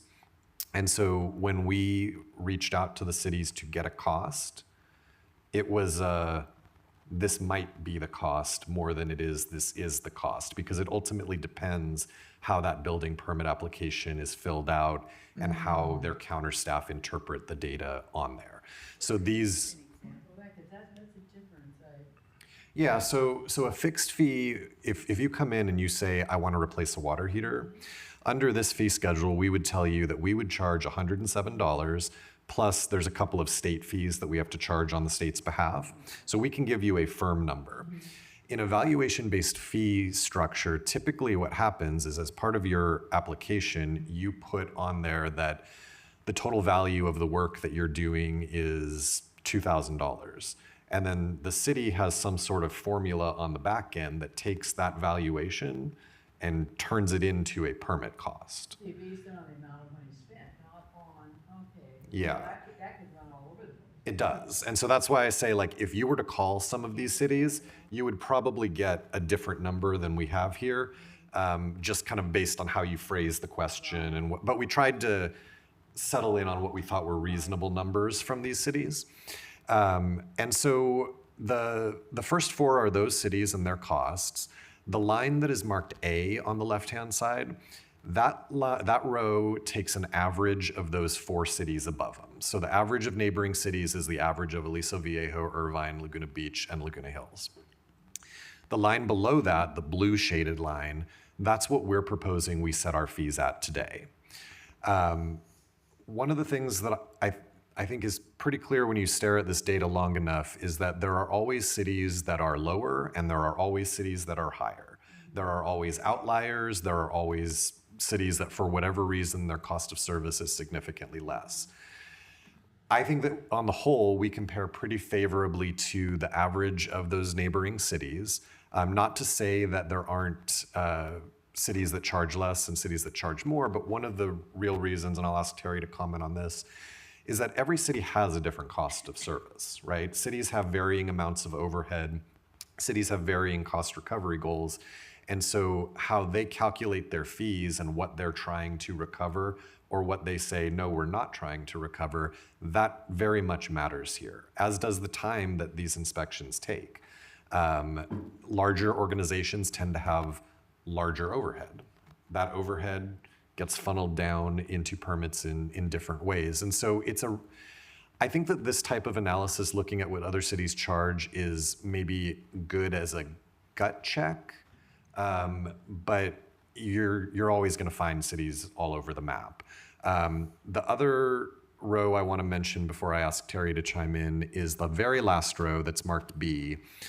So this is, I think, a more material comparison, is if the city didn't exist and we were still unincorporated Orange County, their fees are significantly higher, right? So instead of $107 for a water heater replacement, the county would charge you $383. Instead of $202 for an HVAC replacement, the county would charge you $420. Instead of $193 for an electric panel change out, the county would charge you $356. Wow. So that is one area where very clearly there's a benefit to the city being the city, if only because the county is the only other option if we didn't exist. Terry, I'm going to ask you to weigh in on this before we. I had a question before we leave this slide. So this slide here, this fee comparison, is this document placed on somebody's website, or is this information that you gathered from? This is information we gathered from each of these cities. So Okay. we actually reached out to their staff to try to get them to give us a dollar value for these permits. In some cases that was easier, some cases that was harder. But yeah, this was an internal exercise that we did looking at 3 of our more common fee types. Okay, my concern was, so it's not put on some place where John Q. Public can go and look at how much, they pay in Aliso Viejo versus Laguna Woods. So this is not something that's publicly, this is just our internal information. Well, it's sheet. public insofar as it's in the slide right now, and it's Okay. information that anybody could get by calling cities, but Okay. there isn't one like clearinghouse of fees, if that's the question. Okay. This isn't in the agenda packet, but it is in the PowerPoint, so they could download that. One quick one on that that you brought that up, having to do with the electric panel. Would you turn your mic on? Sorry. Oh, pardon me. Right. One question having to do with the electric panel. who else inspects the electric panel when it's changed out other than our? That's really a question for our building official. I believe that we do the inspection, and then if a building has been de-energized, I think there's a clearance that we provide to Southern California Edison. But as far as I know, we do the inspections for the changeouts. The reason I ask that, because they shut down your whole, Edison would come and have to shut down your whole house to change out your electric panel. And because you can't change it without, there's no power there, believe me. Yeah, It you have starts to in the morning. de-energize the building. Yeah, the so- energizing is what you were referring to. That's a big deal, having just paid for one. They're about close to $5,000. It's very expensive to do that. I don't think people know how this, if you haven't gone into this, and all those numbers really add up really fast. That's why I'm wondering about how who all, Edison's definitely involved in it. In my situation, I had the utility people, and I was thinking there was somebody else who inspected, because after everything was back together is when the city finally came and did their inspection. So I kind of wondered where. Yeah, I can get you that answer. I don't have it off the top of my head. I But was kind of curious about that one, because Yeah. that's, and because, didn't you bring up the EV chargers? You did That's the next somewhere, item, you yeah. brought that up earlier, because your panel, your electric panel, having had this experience with what happens there, you have to be really careful that the people understand with electric, the charger, you can't crank it up and just go charging away at a high, at like 50 amps, and you're damaging your electric panel, which is a very expensive proposition. So having suffered through that, I have a particularly sad experience. Anyway, go ahead. Okay. Terry will provide some commentary on this as well. Yeah, just in case it's helpful. And I would say that anytime we present information like this, we caveat the idea that it is intended for illustrative purposes. Okay. And it's intended to show you like the flow of the tide, like a general idea of what you could expect to pay. Because the reality is, as the city manager mentioned, if 3 of you called an agency that sets fees based on the value of the project, and you may each have a different value of your project, or the permit technician might assign a different value. So these numbers would be subject to change, but you could get an idea of where you stand. So I would say that. I would say, looking at this as an outsider's perspective, we would say that everything here looks within the realm of reasonable. And what might shock you is, from an outsider's perspective, the fact that, like, let's say Irvine has a low fee for water heater replacement, a high fee for HVAC replacement, and a low fee for electric panel changeout. That doesn't even surprise us, even if we think they're relatively similar levels of service, because maybe Irvine has policies in place where they're deliberately under recovering from some services, or maybe it's just been some time since they updated fees. So there are so many different factors that could influence why a number is a number. And what we tell a city council when we think through this idea is, like we were mentioning, you might have 100 different fees. Amongst those 100 fees, I feel confident if we grabbed one, Laguna Woods might be at the low end of the spectrum. If we grabbed a different one, you might be at the middle end of the spectrum. And if we grabbed a third one, you might be at the upper end of the spectrum. And you would just go through this cycle. What you're trying to figure out is, am I totally bizarre? And the answer is no. You are not totally bizarre. You are aligned to the region. Go ahead. I was going So moving on from fee comparisons, in addition to the resolution that's in your agenda packet that would update all of these fees as part of the annual process, we have proposed 3 new programs as part of this action today. They're included in an ordinance that's also part of the staff recommendation. There's a fee waiver program, and then there are 2 fee reduction programs. These are either authorized by state law that we're seeking to implement, or they are contemplated in the general plan housing element as a program for the city to implement, or both is true. They're in the housing element and they're also explicitly authorized by state law. So the first of these programs is a building fee waiver program for veterans with disabilities. In this case, if a veteran was coming in to pull building permits for work in their home that was directly related to accommodating a service-connected disability, in other words, a disability that they are receiving treatment or coverage from the VA, we would waive 100% of our building permit fees for that permit. Now, that would not apply to the fees that the state requires us to charge on their behalf, because that's something we have to pay regardless. We have no ability to waive them. This is a fee waiver program that is specifically allowed by state law. Cities are not required to offer it, but they are able to do so under clean authority in the California Health and Safety Code.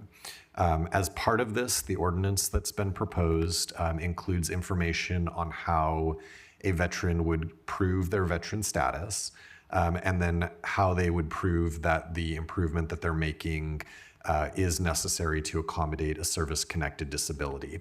At a very high level, that requires a medical professional to sign a statement to that effect. The statement does not require the medical professional to provide any specific information on the person's diagnosis, illness, or condition, simply to vouch for them that, yes, this particular improvement is related to a service-connected disability. A second program, this is a building fee reduction program, similar in nature, would waive 50% of city-enacted building permit fees for improvements that a person who's 60 years of age or older is making to accommodate a mental or physical disability, as those terms are defined in state law. This is another one that is specifically allowed by California Health and Safety Code. Cities are not required to implement it, but can do so if they wish. This one is actually explicitly contemplated by our general plan housing element. So there is a program in there that says that this is something that we would look at doing over the course of that current housing element cycle. Again, this wouldn't waive state required fees, and it does include, the ordinance includes language for those seniors to provide us with that same sort of statement from a medical professional attesting to the improvement that they're seeking to make being necessary to accommodate a qualifying disability. And then the third program, this one relates to affordable housing units. This is another one that is explicitly contemplated in the general plan housing element.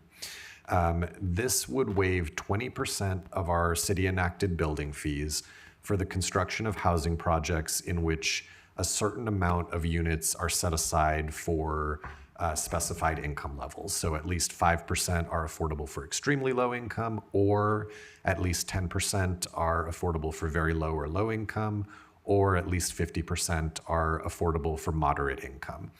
One requirement in addition to this is that setting aside those units, a builder couldn't simply say, sure, I'll set aside 5%. They actually have to record an affordability covenant against the property, guaranteeing that that number of units is set aside for the specified income level for at least 55 years. And again, this wouldn't apply to state fees that we charge. In terms of effective dates, the fee schedule, so the updates to the building planning, encroachment, and grading permit fees, those fees would take effect October 19th of 2026. That's because state law requires us to provide at least 60 days before fees are effective. And then those three building fee waiver or reduction programs, if the city council took the recommended action today and then approved the second reading and adoption at your meeting in September, those fee programs would take effect November 16th of 2026.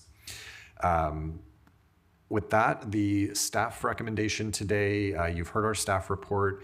We would recommend opening a public hearing, receiving any public testimony. After you close that public hearing, our recommendation, and remember there's two parts to this. The first is to adopt a resolution titled A Resolution of the City Council of the City of Laguna Woods, California, adopting new and increased or modified building and planning services fees, and encroachment and grading permit fees, and determining and certifying that the resolution is not subject to the California Environmental Quality Act pursuant to Title 14 of the California Code of Regulations. And then the second part of the recommendation is to approve the introduction and first reading of an ordinance read by title with further reading waived, titled An Ordinance of the City Council of the City of Laguna Woods, California, adding section 10.02.050 to chapter 10.02 of Title 10, Buildings and Construction of the Laguna Woods Municipal Code, pertaining to the waiver or reduction of city-enacted building fees for specified purposes, including but not limited to purposes consistent with California Health and Safety Code sections 17951.5 and 17951.7, and Laguna Woods General Plan Housing Element Programs H-1.2.5 and H-2.2.2, and determining and certifying that the ordinance is exempt from the California Environmental Quality Act. With that, I will turn it back over to the mayor for the public hearing. We're open for public hearing. Any comments from the public? Seeing none. Two public people, thank you. Seeing none, council. Resolution. Okay, it's been moved. Second? And just clarifying, that's both the resolution and the Yeah. ordinance? Pardon? The resolution and the ordinance? Yes. Yes, okay. Okay. Any comments? Yeah, I would like to second it and say that I'm really proud that we're doing these programs. I think it's a wonderful thing. It's not $1 million that we can save people, but just every little bit. It'd be like a ramp if you need a wheelchair or something. It's a really beneficial thing for both veterans and seniors. And Terry, thank you so much for coming. It's really nice to see you again. And I remember the first time we did this, a permit, we hadn't done it for a long time, and the permit fees really went up a lot. So I'm really glad that we do this on a regular basis. So thank you very much. Yes. I second that. Okay. All in favor? Aye. So no opposed, so it carries. Now we move down to, Item 8.2 is electric vehicle charging fees. This is very similar to the last item. This also relates to fees that the city charges. In this case, these are the fees that the city charges for use of the level 2 electric vehicle charging stations that are located here at City Hall. You have only considered these fees once before in 2023 prior to the charging stations opened. We had a discussion, there was a cost of service analysis done at that time, and fees were established. Our two goals with these fees, which are governed under different laws than building fees and the like, our goals are to recover the cost of electricity and other service-related costs associated with the city offering these charging stations, and also to encourage efficient use of the stations. So there's a simplest way to think about this is there's a rate for energy, and that's meant to recover kind of the first bullet there, the cost of electricity and service-related costs. And then there is a fee that is charged when someone stays at the charging station after the charging is complete, and that is meant to motivate that person to move along and not effectively squat at the charger long past their need. And you see that happening in charging stations that don't have that parking rate when they're located near workplaces. Somebody will park, plug their vehicle in, it'll stop, it'll be fully charged at 10 a.m., but they'll leave it there until 5 p.m. when they're off work. And so this is meant to move people along and make better use of the two stations that we have. Terry? Yes, thank you again. And just in terms of what is proposed for city council consideration, your current energy rate, that first idea of what would I pay if I just went in and wanted to charge my vehicle and didn't stay beyond just that normal routine service time. Today, the rate is 30 cents per kilowatt hour. Kilowatt hour is what they use to measure the cost of the energy you're using. The proposed rate is 45 cents per kilowatt hour. As the city manager mentioned, it's been several years since your rate has been adjusted.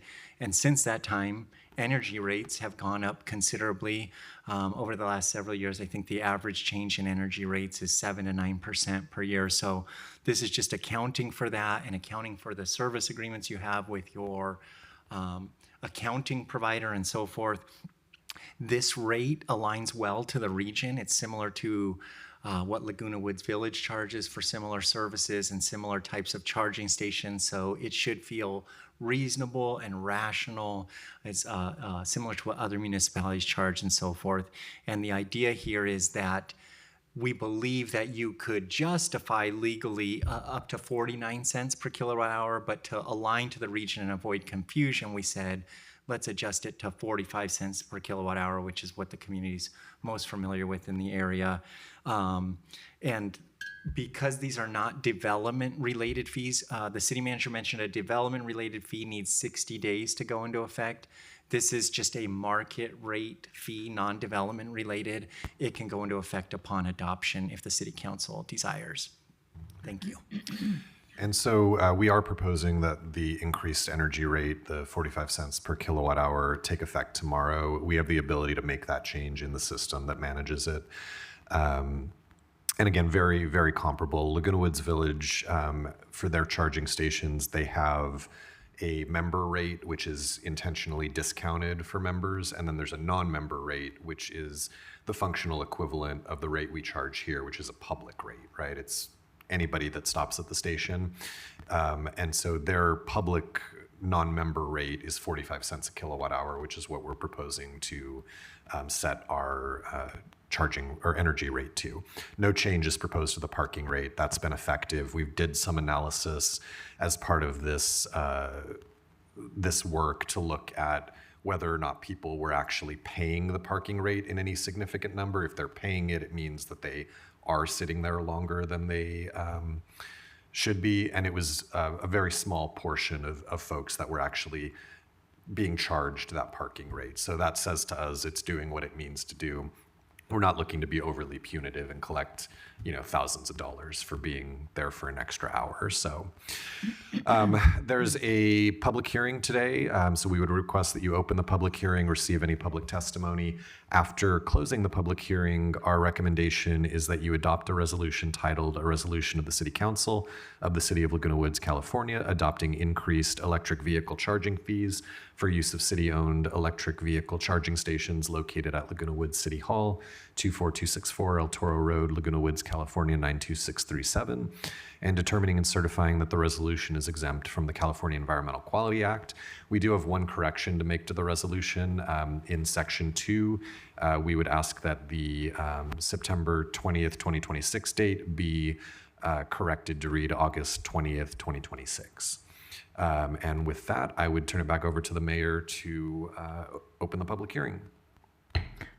Public hearing is now open. Any public comments? Seeing none, public hearings are... Okay, you can go into the public.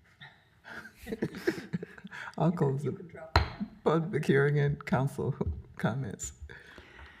My question is, where do we recover our capital costs for installing the electricity and purchasing the charging station itself and other equipment? Mm-hmm.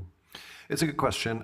We don't, is the short answer. We installed the charging stations with the use of grant funds. And so it wasn't general fund dollars or some other tax proceeds that went to it. So we're not seeking to recover that installation cost. And I don't think we don't set aside an amount for the future. So the 45 cents per kilowatt hour or the up to 49 that we could justify, that methodology doesn't take into account that we will eventually need to replace the chargers someday. That was an intentional decision on our part because we expect that when the chargers reach end of life, we will very likely have mobile source reduction funds available for that purpose. That's one of the pots of money that we use to fund the installation in the first place. And so just out of an abundance of caution, we haven't been recouping the future cost or putting it aside. That would be a more aggressive take on how we could calculate the fees. Definitely justifiable, but we do expect that we'll get pretty good mileage out of these, and then when they're replaced, we probably will not have to dip into general fund dollars for it. Thank you. Any other comments? I'll move the resolution, recommendation. Okay, all in favor? Aye. Aye. Resolution carries. Thank you very much, and thank you, Terry. Okay. Thank you. Thank you, Terry. Thank you. I believe we're at item 9.2. We did 9.1 already, so we're at 9.2. Yeah, item 9.2 is just appointing the delegates to the League of California Cities 2026 General Assembly. This is a meeting that occurs during the League conference. Some years there are votes to cast, some years there aren't votes to cast. They ask us to delegate or to assign a delegate, an alternate delegate, and a second alternate delegate, which is actually perfect this year because there are 3 council members registered to attend. The mayor pro tem, and Councilmember Moore are all planning to attend the conference. And so there's an option, or there's an opportunity for public comments, which I think maybe we ask for initially, and then the council can decide who it wishes to appoint as the first, second, and third.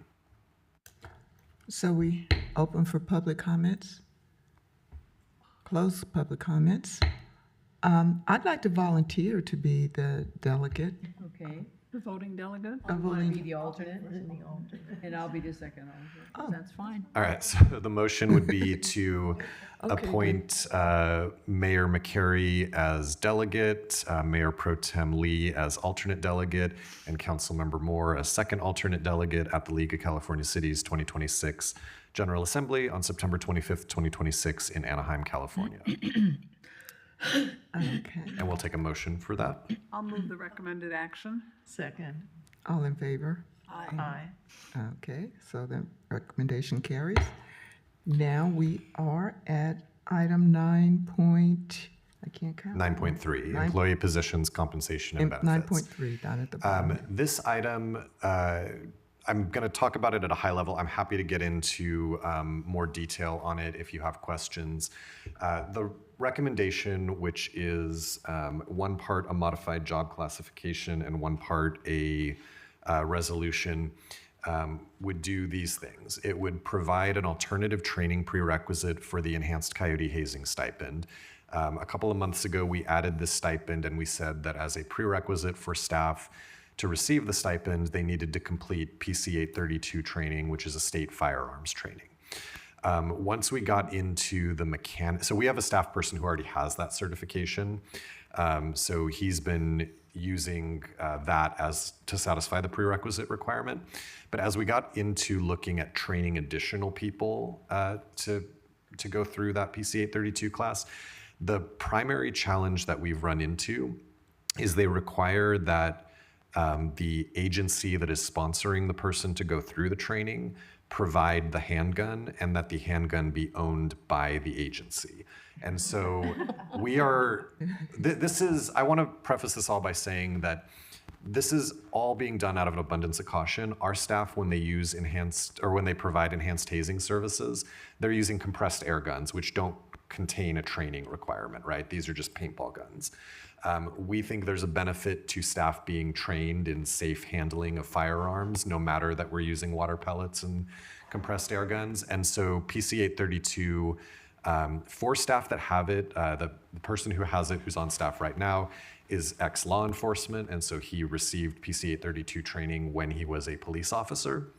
For other staff, and for recertifications and so forth, we want to substitute 2 hours of in-person firearms training.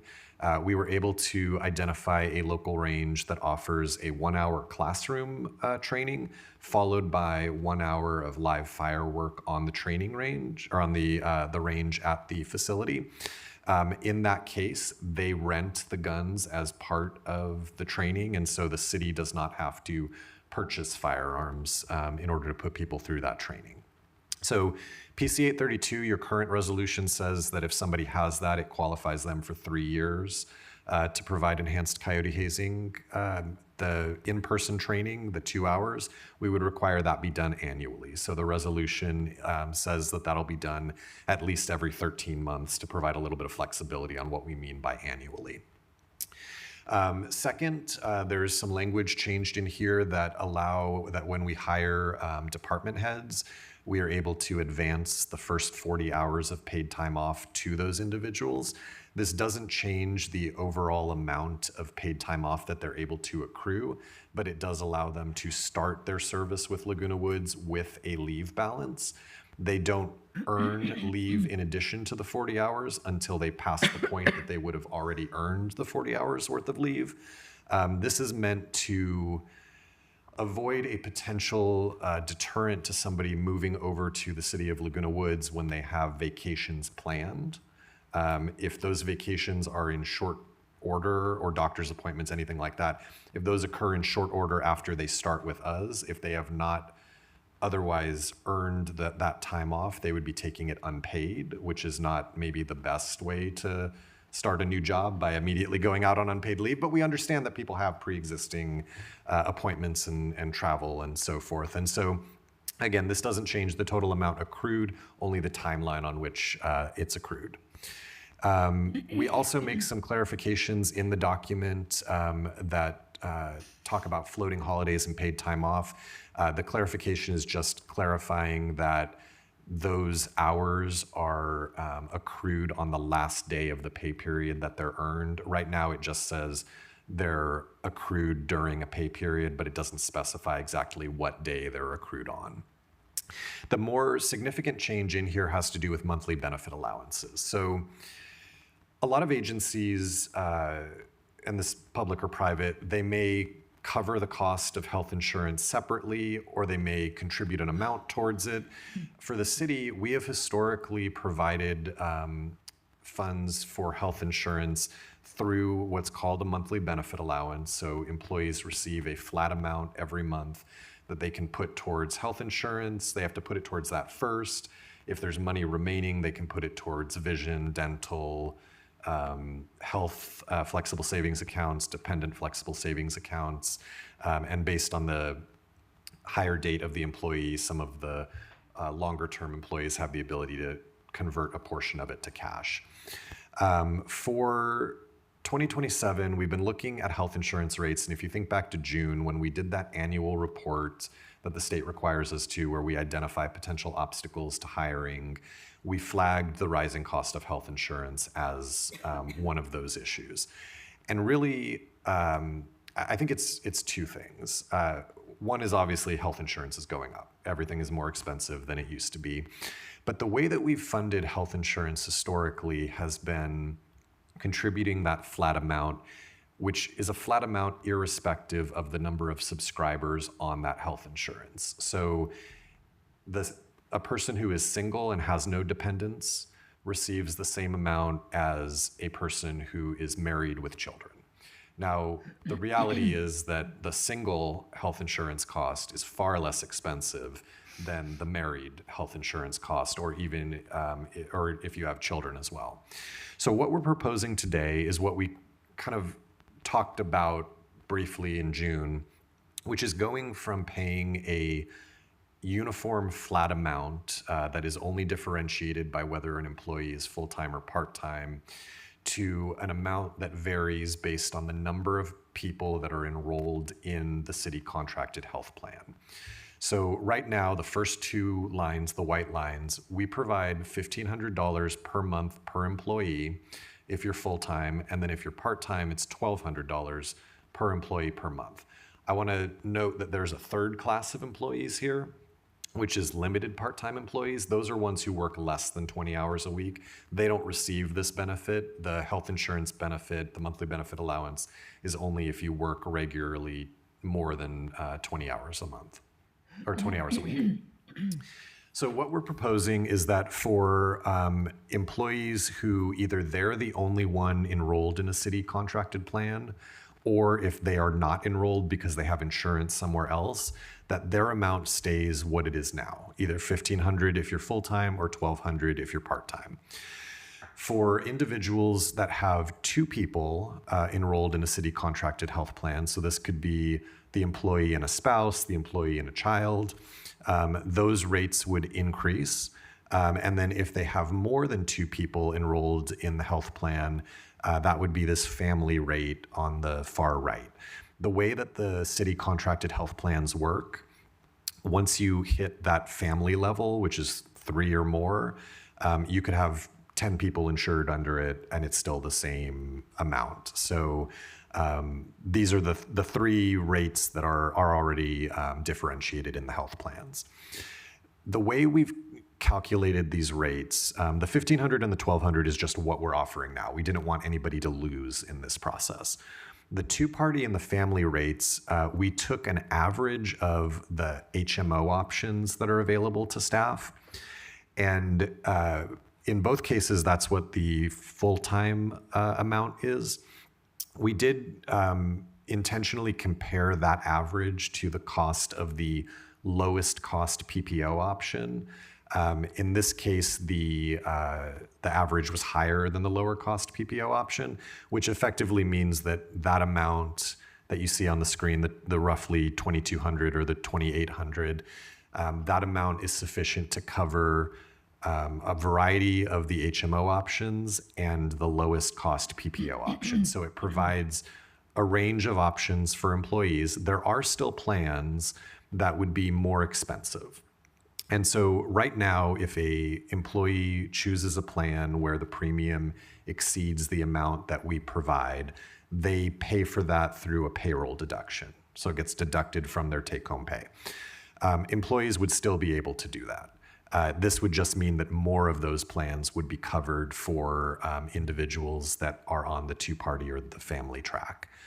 I want to note that the cost of health insurance, we have some employees who are right now, because they have dependents, they are experiencing payroll reductions or deductions of almost $3,000 a month that's being taken out of their take-home pay to pay for health insurance. This will not completely alleviate that if they choose one of those higher cost options, but it would provide a couple of choices for them that the city would contribute enough to cover the cost of. So this is the more significant change here. I will point out that all of the changes that we've talked about, including this change to the monthly benefit allowance, we can accommodate that within the city's existing budget. We don't need to add appropriations to make these changes. These changes would take effect in January of 2027. Your current budget runs through June of 2027. There are sufficient funds to cover this for those 6 months. But even looking forward, because of the way that we budget our expectations, particularly with respect to the educational assistance program and some of the other contingencies that we build in, we don't anticipate that this monthly benefit allowance change would really have a discernible impact on the future budget. When you look at the number of employees that we have, and then you look at the number who would theoretically qualify for the higher amounts, the 2-party or family, it's roughly half. Half of staff are either in the single or none category. The other half are in the 2-party or family category. So that, coupled with the fact that we don't have that many employees, make this, in my mind, kind of a negligible financial impact, but something that for the employees that are currently taking several $1,000s out of their paycheck every month would make a real significant difference to them. That obviously has a retention benefit. And then for hiring, it is very commonplace for cities to either outright cover the cost of insurance or provide benefits kind of equivalent to what we're talking about here. So I do think it would make us more competitive on the recruitment side, in addition to the retention side. There's an opportunity for public comments today, and then our recommendation is in 2 parts. You can take them together if that's your desire. The first is to approve a modified job classification for the following city employee position, Animal Outreach Officer. And the second is to adopt a resolution titled, "A Resolution of the City Council of the City of Laguna Woods, California, repealing Resolution number 26-28 and establishing and modifying a compensation schedule and benefits for city employees." including the city manager and other local agency executives as defined in California Government Code Section 3511.1. With that, I'll turn it back over to the mayor for public comments. We are open for public comments. Seeing no public comments, council comments or motions. Okay, I move the two resolutions. Second. moved and second for both resolutions. All in favor? Aye. Okay, resolution carries. Thank you. Now we move to item 9.4, city manager employment agreement. And I will be giving the presentation on this.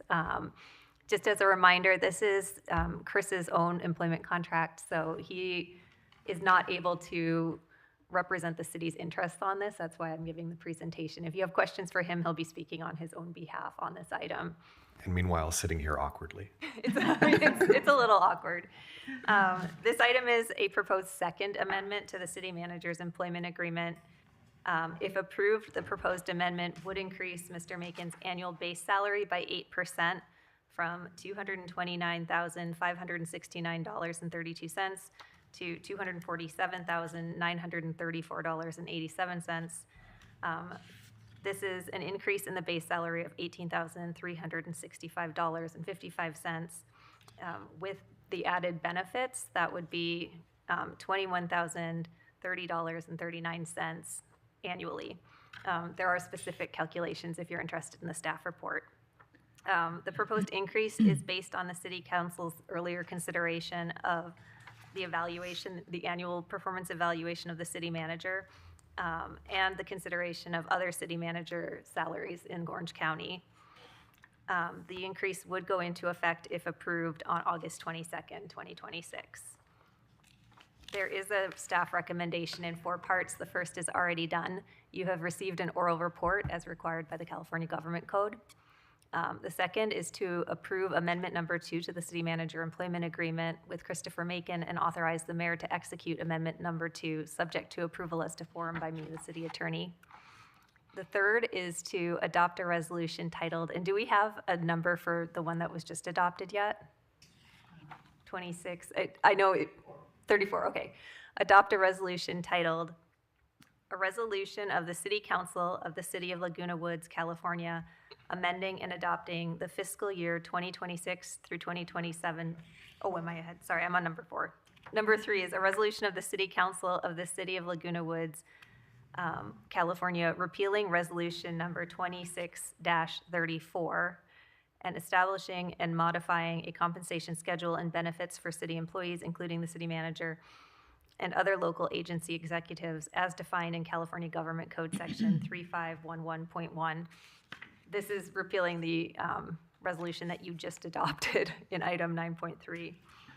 And finally, number 4, adopt a resolution titled, a resolution of the City Council of the City of Laguna Woods, California, amending and adopting the fiscal year 2026 through 27 budget for the fiscal year 2026 through 27, commencing July 1st, 2026, and ending June 30th, 2027, increasing general fund appropriations to provide the compensation and benefits set forth in amendment number 2 to the city manager employment agreement.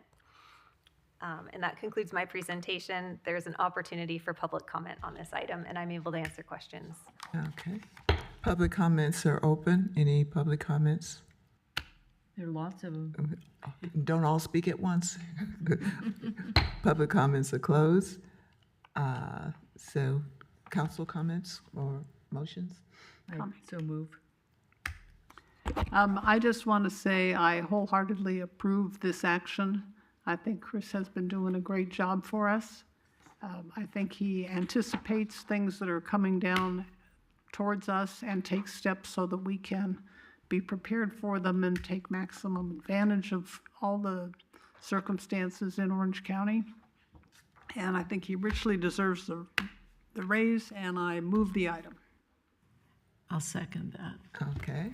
I think Councilmember Moore moved the item, so Oh. You seconded it, you can. All in favor? Aye. Aye. So, no opposed, so the motion carries. I keep turning my page. Now we're at item number 10, council reports and comments. Did you want to read the about the council reports and comments, Yoli? That's okay. Oh, I can read it. This is the time and place for members of the City Council to provide reports on meetings attended, including but not limited to meetings of regional boards and entities to which they have been appointed to represent the City of Laguna Woods, and meetings attended at the expense of the City of Laguna Woods pursuant to California Government Code Section 53232.3. Members of the City Council may also make other comments and announcements. Okay, so the first one is the Coastal Greenbelt Authority, and that is, I have no report. Our next meeting will be in September. The Orange County Fire Authority. Yeah, I was going to ask Chief Gibson if he would like to come up and say anything, because we didn't, the fire authority hasn't met this month. Good afternoon, Mayor and City Council. Nice to see everybody. Just want to give a little update. It's wildfire season right now. It's getting hotter and drier, right? Nothing's really affecting us too much down south here. As you know, lots of fires up north and even out of state right on the Canadian border. We have several of our crew members, including a dozer, hand crew, and some single unit resources that are up there on the Canadian border in Washington, out there providing our services for them regionally. So we're proud to have them up there, and they're all staying safe and learning some things and getting some good work out there and helping them out. Now our goal lines up with CAL FIRE, and that's to keep 10% or 95% of all wildland fires 10 acres or less. And we've been hitting those marks all the time, right? The other day, maybe 2 months ago, I had one that was 11 acres, but that was only because that was in Rancho Mission Viejo, but we wanted to let it burn to a road so it had a clean stop, So, but we had another one the other day that was 0.05 acres. So we're meeting our mark. It's early in the season. We are prepared. We've done a lot of training, and everything's looking really good. And speaking of training, tomorrow we'll be working along with the sheriffs in Rancho Santa Margarita, doing a unified command drill where all of our fire agencies are going to be getting together with them and going over what it's like for us to work alongside with them and communicate and be able to provide the services to the citizens whenever there are large-scale events. And it'll be a classroom portion as well as an outside portion where we'll have our two vehicles backed up to each other in several different stations where we'll be able to show everybody the communications and all the technology that we provide so that we can work on those incidents and solve problems. That's all I have for you guys. Is there any questions? Thank you so much for coming up. Thank you. You have a question? I have a related item. And this is actually for Chris. I understand we've been working on trying to get an infrared fire detection camera at one of the high points in our city. Is there anything you can report about that, Chris? Yeah, absolutely. And Chief Gibson can comment on it as well.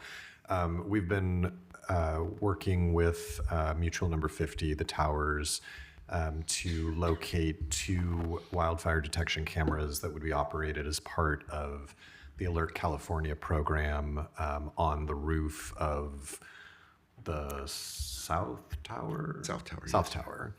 And so we've been working with UC San Diego, who administers the program. We have an agreement ready to bring to you from them, and then we have an MOU that we've developed that is just waiting for approval from Mutual Number 50.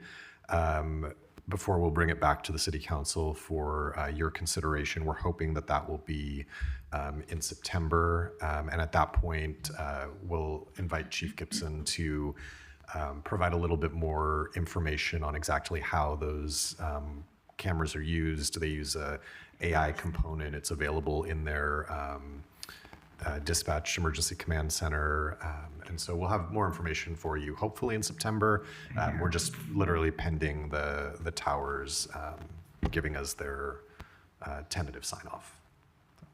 It's an amazing program. And there's about, as of now, or as of February, there was 1,200 throughout the state. And we have quite a lot of them down here with us. And if you just Google Alert CA cameras, it'll take you right to the homepage and you'll see the map of California, and you keep zooming in and you'll find us down there. It's a bunch of little arrows with the cameras and which way they're facing. And people at home do not have the ability to move the cameras, but certain dispatch centers do. And putting it over at the towers is going to fill a crucial gap that we don't have in that corridor right there. And we're really excited to have that. And we're excited that Chris Macon was able to provide that for the state and regionally to get us somewhere to do it. And what a great, better place than a nice high vantage point as the towers. Right. Thank you. So more to come. More to come. Thank you so much. Thank you. Next is the Orange County Library Advisory Board. All right, I'll do a quick one. The ending this summer, I'm just highlighting some of the programs they had. They had the Fairy Gardens with the UC Master Gardeners. Then we had those performers I think I commented on. He came and did the history. And then we had a joint program with Bowers. For the fall coming up, let me see if I lost it. I have it on the screen. You have it? Joel can forward the slides. Yeah. Wonderful. Yeah. Okay, it's up there. This is the ones I just commented on. Yeah. So these are the ones coming up. The continuing the monthly gardening presentations. These are going to be this fall. Something on macrame. Macrame is back. Remember in the 60s? Wow. Anyway, and fire safety. That's I think with the Orange County Fire Authority. So those are a fire safety program. So those are 3 items coming up, which are in addition to obviously helping and supporting all kinds of book clubs and their local citizenry and having access to the books that we know that are available in the county. Great job by them. Thank you. The Orange County Mosquito and Vector. Our July meeting was canceled. My meeting is scheduled tomorrow. Okay, thank you. Then the San Joaquin Hill Transportation Corridor. I just want to report on one special thing. We have been working for decades on the 241-91 connector, taking traffic from here to Riverside and Las Vegas and Palm Springs. And it's been an extremely complex administrative task involving the Riverside County Transportation Commission, which runs the 91 toll lanes, and Caltrans, and the State Department of Transportation, and the toll roads. And we now have a contract signed for this work and hope to have groundbreaking before the end of the year. The toll roads is providing all of the funding to build this, and Caltrans, who likes to build interchanges and bridges and other things, they're taking care of it. Yes, they do. They're taking care of the building. So we expect groundbreaking by the end of this year, and it's a 3-year project. So it won't solve that backup on the 241, but it should make it better. Thank you. Next is the South Orange County Watershed Management Area. But as previous to this, I was at the Orange County Water Association meeting, and it was an interesting presentation on the Pure Water program, which would be similar to what is going on in North Orange County with remember, it's like a direct potable reuse where they put it back in the aquifer. Well, it's an anticipated program in Los Angeles, and there are two major addresses for water. One of them is the Sites Reservoir, which I mentioned before, and I took that trip and I showed you the map and everything. That's building new reservoirs can be controversial because there are you're always offsetting something. So that's still a proposed expenditure by Met. And then this direct, the Pure Water program, which is quite a few years out. It's very expensive. I think, I almost feel like it's $6 billion perhaps. It's a huge amount of money but it would change. That would be cheap. Right now, just to end this, El Toro Water sends to the ocean every day about 1 million gallons of water. We have no place to store it. If we could store it, we could reuse it. We don't have storage. So these are the challenges that we always want to be aware of. And in this case, in Los Angeles, they would be taking that water, they would be cleaning it up and reusing it, putting it into their aquifers there. So anyway, I'll leave it at that. Thank you. Oh, and I have this next one too. I did attend the JPIA conference, and we did hear that presentation. It was very well done, and I think we're in probably the best JPIA we could be in. They're the largest one. The others, I am under the impression that they don't provide the training, that you're in it and you share the insurance, but our specific one provides training and feedback, which helps to keep the costs down because we want to correct any practices that are, inappropriate or not helpful. Okay, and so item, I have a comment. you have a comment? I have a comment to make. Okay, under other comments and reports. Well, I just wanted to make a brief comment to thank Mickey for staying till the end of the meeting, and also the people that come down here to make a public comments.